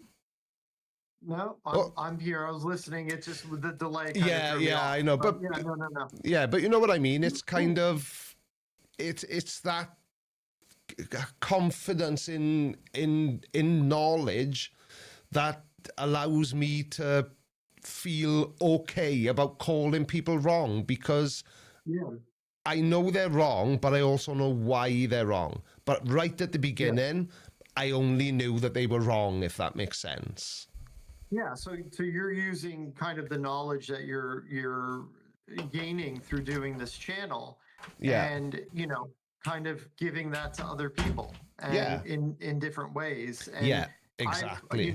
I've been with you pretty much from the start, and I've seen how much you've grown as a content creator, and now you're, now you're just where you are now, and I Yeah. feel like you continue to grow, and that's also why you have the longevity of your channel too, is because you're constantly Yeah, growing. because it has gotten increasingly more difficult over time to kind of not say exactly the same things in every video. And I'm sure I lose subscribers with every upload. Well, I know I do. It just seems to be how YouTube works. You upload a new piece of content, you lose, with me, it's usually between sort of 5 and 20 subscribers. But then when you check the next day, you've still grown anyway. So there's like a turnover of subscribers almost. So, today's flavor of the month is tomorrow's. I don't care about that anymore, and I'm not interested. But Exactly. I'll just keep going as long as people keep watching. It really is that simple. I enjoy what I do. I realize how lucky I am to be able to do it, and I'm learning stuff as well and getting smarter over time. Yeah, and I mean, I feel like that anytime you throw yourself into a place of wanting to wanting to learn and wanting to grow, you see it kind of trickle into every other part of your life too. I feel like if we can circle it back to the Freemasons, you're growing as a person, you're growing, you're getting this knowledge, and you don't have to be part of the esoteric part, you don't have to be part of the appellate bodies. You could just show up and be part of the meetings, and again, just kind of have that fraternity and that camaraderie, and just that men especially, I feel like we need to learn kindness. It's not taught to us enough, and introspection is definitely not taught enough to us. And I feel like through kindness and introspection, that's how we grow. And that's one of the biggest things that Freemasonry offers is a way to be kind, and a way to be introspective, and a way to view the world, in just a way that, again, you're just trying to help your fellow man. But I think, going back to the Freemasons, I think it will always be one of those things that people will have an opinion about, because like Callum was saying, if you were able to be a little bit more transparent, would that help? It probably would, but then maybe that kind of removes some of the point of being a Freemason. Sometimes secrets can be good, sometimes they can be terrible, but everybody has them. And what's funny too is I just had this like passing thought, is like, well, if everybody knew what we were all about, it would kind of take a little bit of the cool factor out. And then who would want to join it? Because then it's like, there's a lot of guys join because they're like, oh, this is, they think, and we do ask them prior to, like, all right, do you think this is some sort of secret cabal? Are you joining us because you want to rule the world? And if they say yes, then we're like, we don't really think we're the organization for you, because one of the tenets of joining is that you're not doing it to improve or raise your position in the world or in society. You're joining to actually contribute to society, and if you're doing it for personal gain, we don't really want you.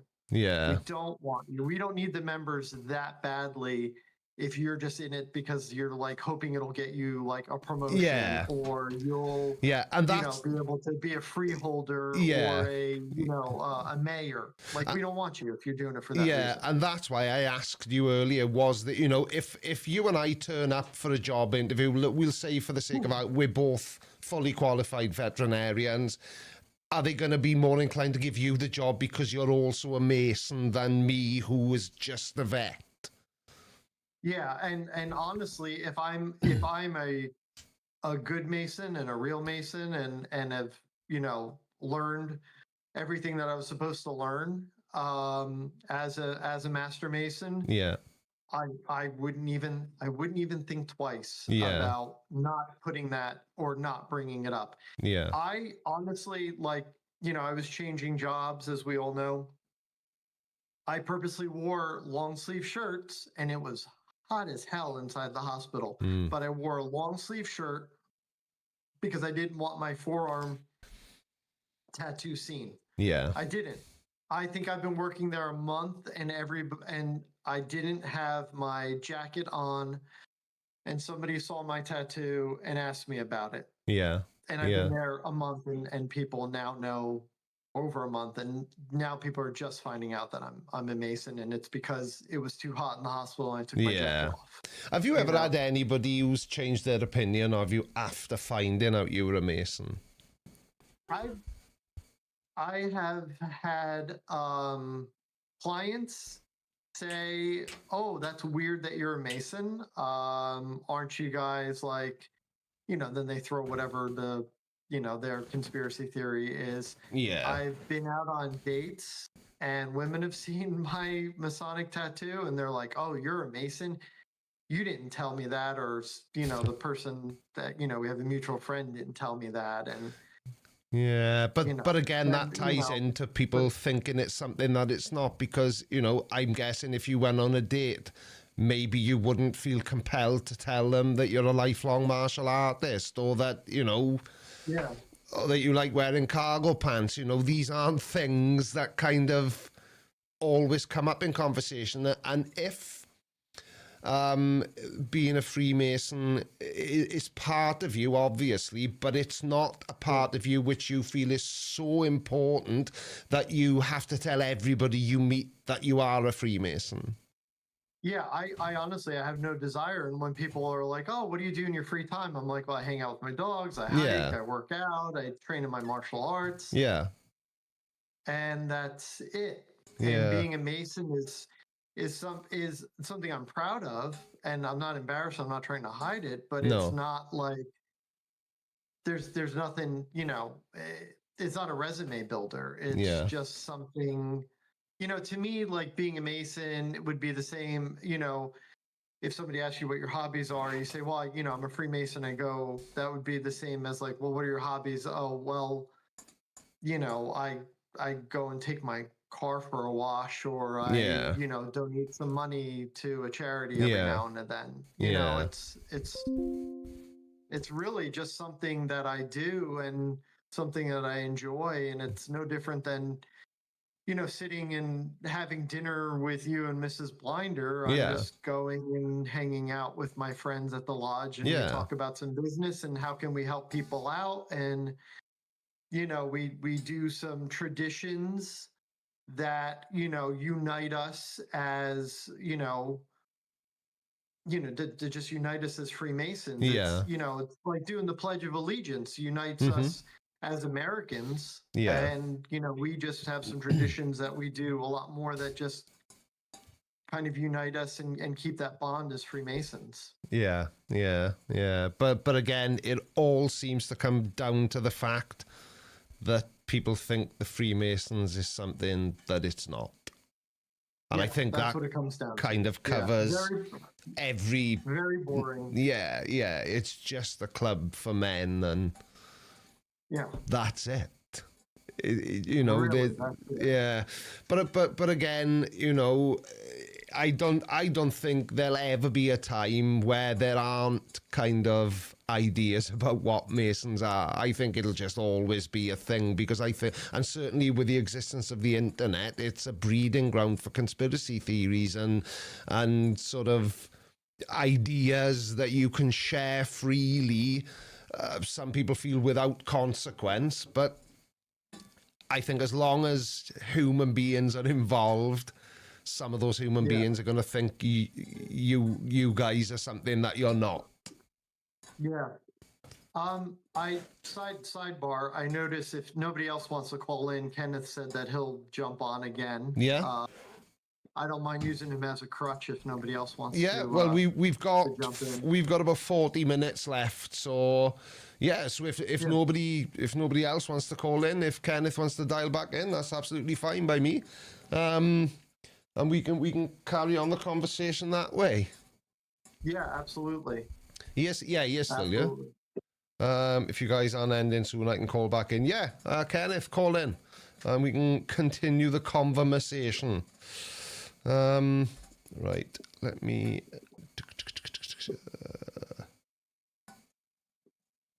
Ooh, that's what it was. Apps, crafts. Oh, come on, internet, catch up. Yeah, Dave Weiss is speaking Oh, again. it's Dave again. Hang on a sec, Dave. All right, Dave. I used to watch a YouTuber who went out of his way to prove that Masons were satanic. He didn't find much, but the stories he made were silly. Yeah, you'd have to dig really, really hard to find any satanic text in anything, Yeah, even online. yeah, because there really isn't anything to find, is there? Yeah. As boring Yeah. as that sounds. That's right. Yeah, absolutely. Yeah, we are, again, it's Let's just us trying to bring light into the world, bring knowledge into the world. We're coming from a place of our hearts. That's where Masons come from, is a place in our hearts. And, we just, again, I'm sorry to everybody that's watching that I don't have any fun and exciting, information. It's really just, it's just that boring. Really, really honestly, that boring. a kind of a partial extension of the Enlightenment. Like, it really is. They want to bring that light to the world. Like, they were trying to bring reason to the world, like the Freemasons. It has nothing to do with what most people think. I was wondering if you guys wanted to discuss something like kind of the root of the conspiracy, of like how it even, like, this satanic conspiracy kind of like gave birth or whatever. I don't know if I'm allowed to talk about. I would love to chat about that. Yeah. So there's like, this is a touchy subject, and I'm going to use a different conspiracy to bring about us to the conversation. So are you guys familiar with like the serpent seed bloodline or any of the blood libel conspiracies regarding Judaism? I'm not. Yeah, I am. Yes. Okay, so in the serpent seed bloodline, they claim, depending on which text, sometimes it's translated as Samael or one of the Elohim, or it's translated as Nakash if you're in some of the Hebrew text. So basically, the story goes, Adam and Eve had Abel and Cain, right? Cain committed the first fratricide by killing Abel. After he killed Abel, they gave birth to Seth, okay? But what happened in the story, they claim, is that Adam and Eve were not the progenitors of Cain, but that Eve had sex with the serpent in the Garden of Eden. So a lot of the anti-Jewish conspiracy theories stem from this serpent seed bloodline or two-seed bloodline conspiracy. So in the Freemasons mythology, there's 20 lectures given by Rudolf Steiner in the 1920s. And in this, he talks about the temple legend being given to, like, the temple legend coming through Christian Rosencrantz, which is the supposed founding member of Rosicrucianism.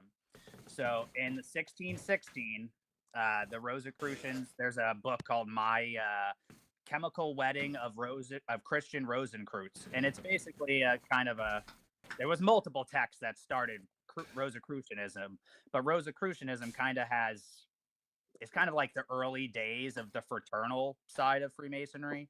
It's like it kind of had that Hermeticism and esotericism that kind of gave birth to most of what they were holding on to. But anyways, the temple legend that Rudolf Steiner lectured in his lectures discusses this same mythology behind there being a two-seed line bloodline. Hello? Yep. What's happened there? He's disappeared.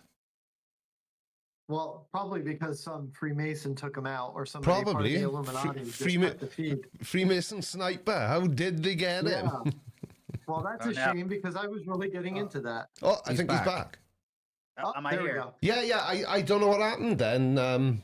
Pal, Oh, gosh. you just, I thought you'd fallen down a well or something. Is he there or What? not there? I think he keeps cutting in and out. Right, maybe. Oh, that's what it was. So it won't let me back out. All right. Well, I guess I'm stuck with the screen of that callme.road.com or whatever.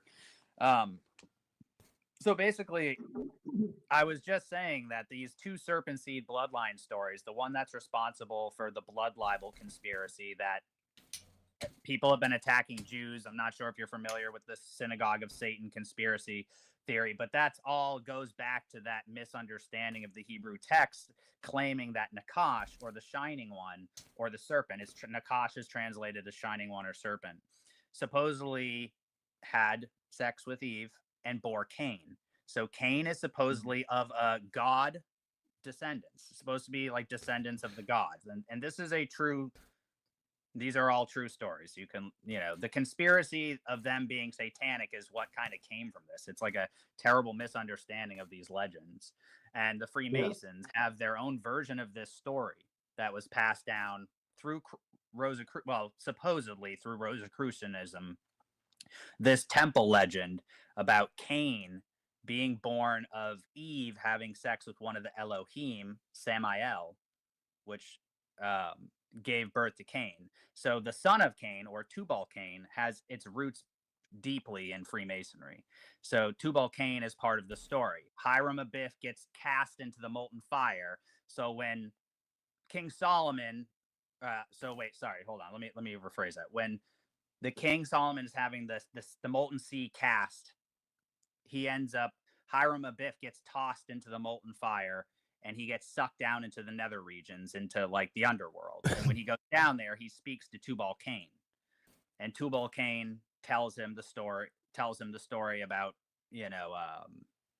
gosh, I wish I could back out because I have the story up and I can't remember it all verbatim. But when I back out, it won't let me look at the story. It won't let me talk to you guys and look at it at the same time. But basically, Freemasonry has this legend intertwined, the same one that has its roots in all these anti-Semitic Synagogue of Satan conspiracies.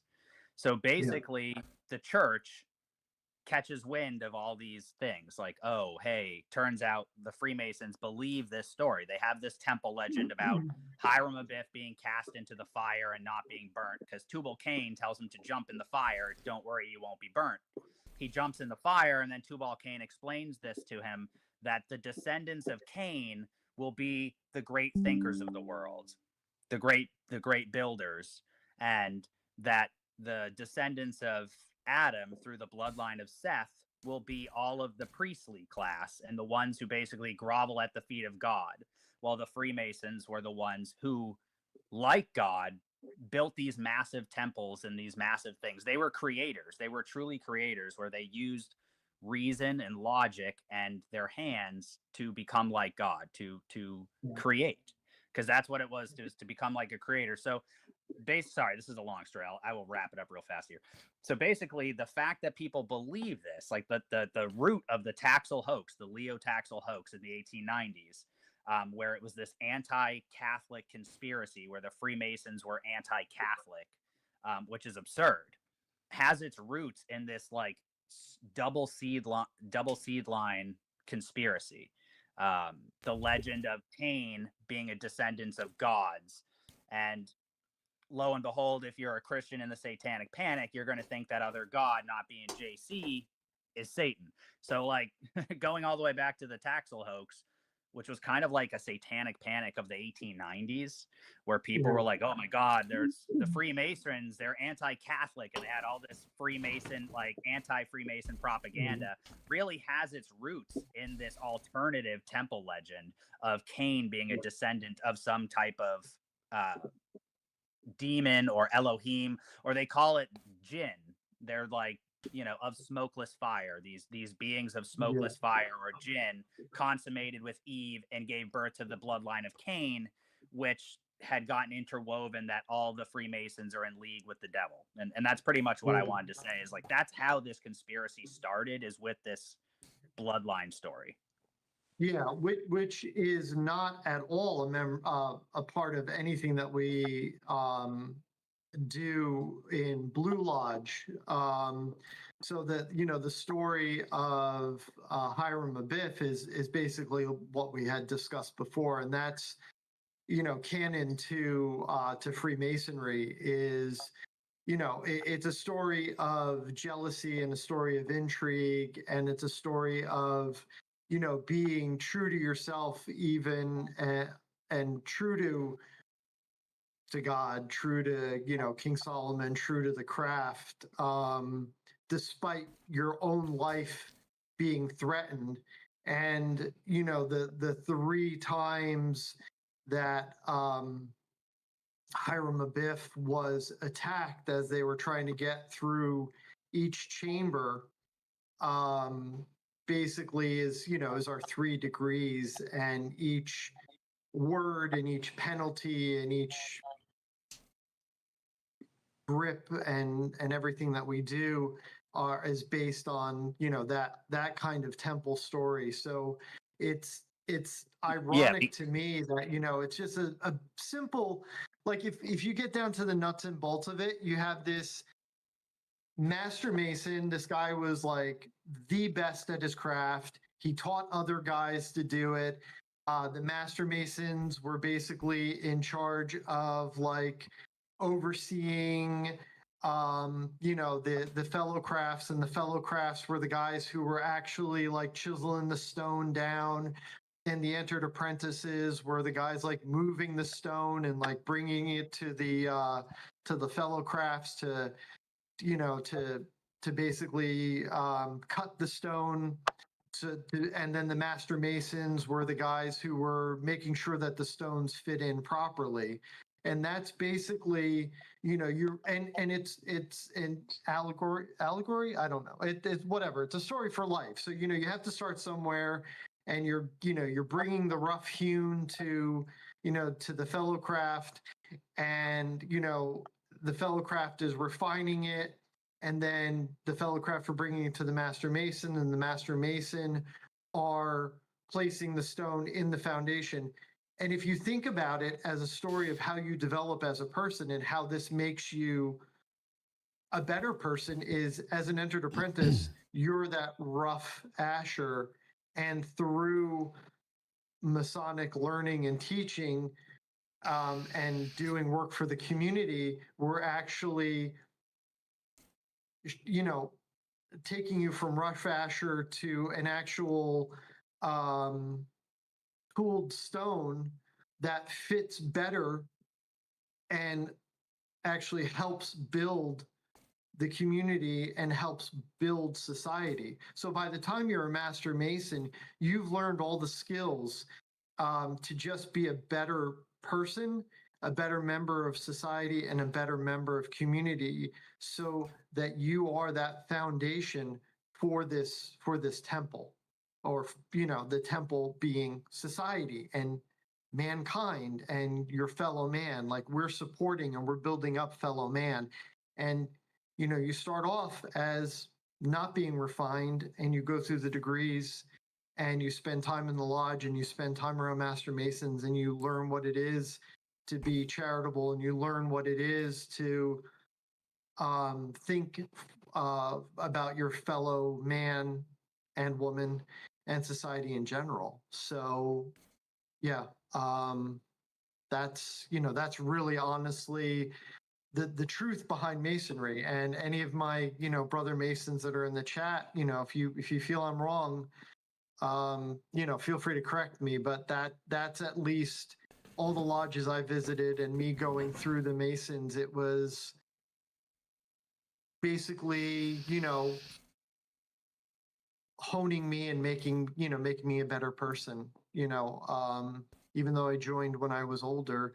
And I think it's no different than, you say that, you're a better person, or you're a better man after, you've been forged by fire, forged by your experiences. It's, instead of metallurgy, we're talking about stoneworking analogies, and it's really no different, I just want to say that Kenneth got cut off for some reason, and he tried to call back in, I answered, and it didn't connect.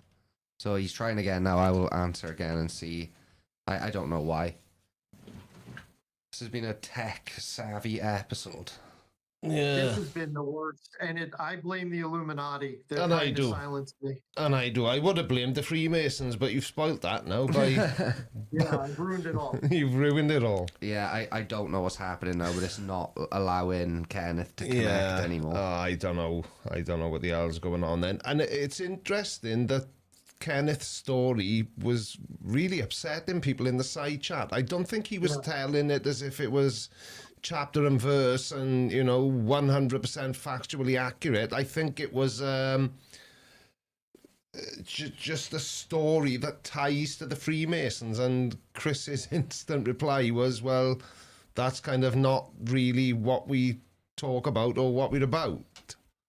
Yeah, so I think what Kenneth was trying to say is the reason why everybody in the church thinks that the Freemasons are this evil cabal is because of this fake story Right. that was made up and perpetuated. So what he did, and that was perfect for anybody who's watching. So you got to hear, here's the fake story that made everybody fall into the conspiracy Yeah. a long time ago. Yeah. And then you actually hear a Freemason, a master Mason, who's been a Mason and an officer in his lodge, mentored other Masons that have come in, helped bring Mason, inductees from. I've followed and mentored men from entered apprentice to fellow craft to master Mason. So you hear what we're actually all about. As an immediate dispute to the story that has made everybody hate us. Like it's really, I think that the stone cutting analogy is perfect. Just like the analogy of like you're basically forged in fire, and you're from this lump of iron, and then you're combined with other elements, and things are added to you that turn you into steel, and then now you just go from a lump of iron in the ground to now you're this piece of steel, and that steel can be a weapon, that steel can be a support structure, that steel could be any number of things, a waterway. And it's the same thing with Masons, but just we talk about stone because it's started off as a stone cutters. Yeah. But those things, I'm guessing, have become more sort of metaphorical now. You're kind of. Yeah. Do you know what I mean? But so Dave Slaz, Freemasons are not permitted to discuss specific binding oaths of secrecy, secret modes of recognition, grip, signs, words. Then he goes on to say, and politics and religious doctrine inside the lodge room is strictly forbidden to maintain harmony.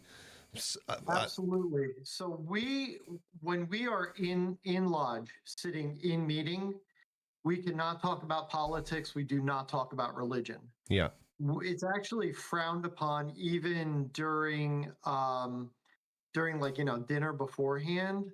Like there are guys that will talk about politics. They'll talk about things prior to a meeting. Yeah. And a lot of us just don't engage.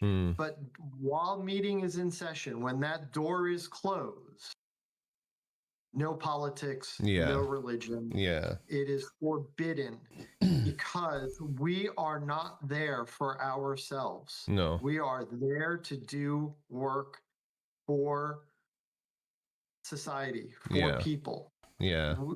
And I will help anybody. I don't care if you're an atheist. I don't care if you're Jewish. I don't care. We are all living, suffering beings just daily trying to survive. Yeah. And I am here to help anybody, Mason or not non-Mason. And I think becoming a Mason has made me more sensitive to that, because I think I've been exposed to the needs of others. I've been overwhelmed and exposed with the needs of families and their animals and the needs of animals and the sufferings of animals. But being a Mason has exposed me more to the reality of the suffering of man. Yeah. And everything that I do as a Mason that's charity work is to relieve that suffering. Yeah. Yeah. Yeah. Well, Kenneth has been trying to get back through and he can't. So, unless anybody else, I think there's an issue with the broadcaster. Is there? Yeah, I think. right, we're gonna have to figure this out by next week because I'll have a look at Tiffany's Discord messages now. Yeah, once we're done. Yeah, maybe if we can just do it so that people just dial in by Discord because it always just works, doesn't it? Well, we'll see what Tiffany said now on Discord. Yeah, there we are. Well, thank you, Dr. Shapley. You're very welcome. It's been very, very interesting, and it's not been quite as divisive as I thought it might be. People seem genuinely interested to kind of, hear about what being a Freemason actually means, and it doesn't seem to mean anything even resembling what most people think. Yeah, so I mean, I think we've dispelled a lot of rumors. I think I've given everybody a little bit of insight without breaking tradition or breaking what we do when the doors close. Yeah. And I we had a rough patch with a couple people in the side chat. Yeah. But I wanted to come on and I wanted everybody to understand how boring Freemasonry is. Not because I don't want people to join or just because I'm trying to hide everything, but it's not as exciting as everybody makes it out to be. Yeah. We are a group of men and women who want to better ourselves, and by bettering ourselves, better society. Yeah. And it really just comes down to that. Yeah. I'm not sure why Aussie Bloke 55 has put doctor with a question mark. Yeah, Chris is a veterinarian. He's a doctor. Yeah. I'm not sure what... I went to medical school, and then I did 4 years of additional training to be a witch doctor, too. So... Oh, dear me. Everybody's got an opinion, haven't they? Yes, they do. Kenneth, again, thank you for having me on, guys. No, it was our pleasure, mate. It was very, very, very interesting, and it seems like Chris may have made a new friend, as long as it doesn't actually turn out to be Dave Weiss. Yeah. I'll let you know if he actually is. Yeah. Yeah. Oh dear. Hang on now. See the side chat's been very weird today. Oh no, now you think I don't like you. No. That's not what I was just curious why you said doctor and a question mark. Is a vet not a doctor? They are in the UK. They're just an animal doctor, not a people doctor. That doesn't make them any less doctor, in my opinion anyway, but what do I know? Yeah. Tal Tracy and Chris is the alphabet thief. He is. He's not left any letters for anyone else. He's got so many after his name. They're all mine. Yeah.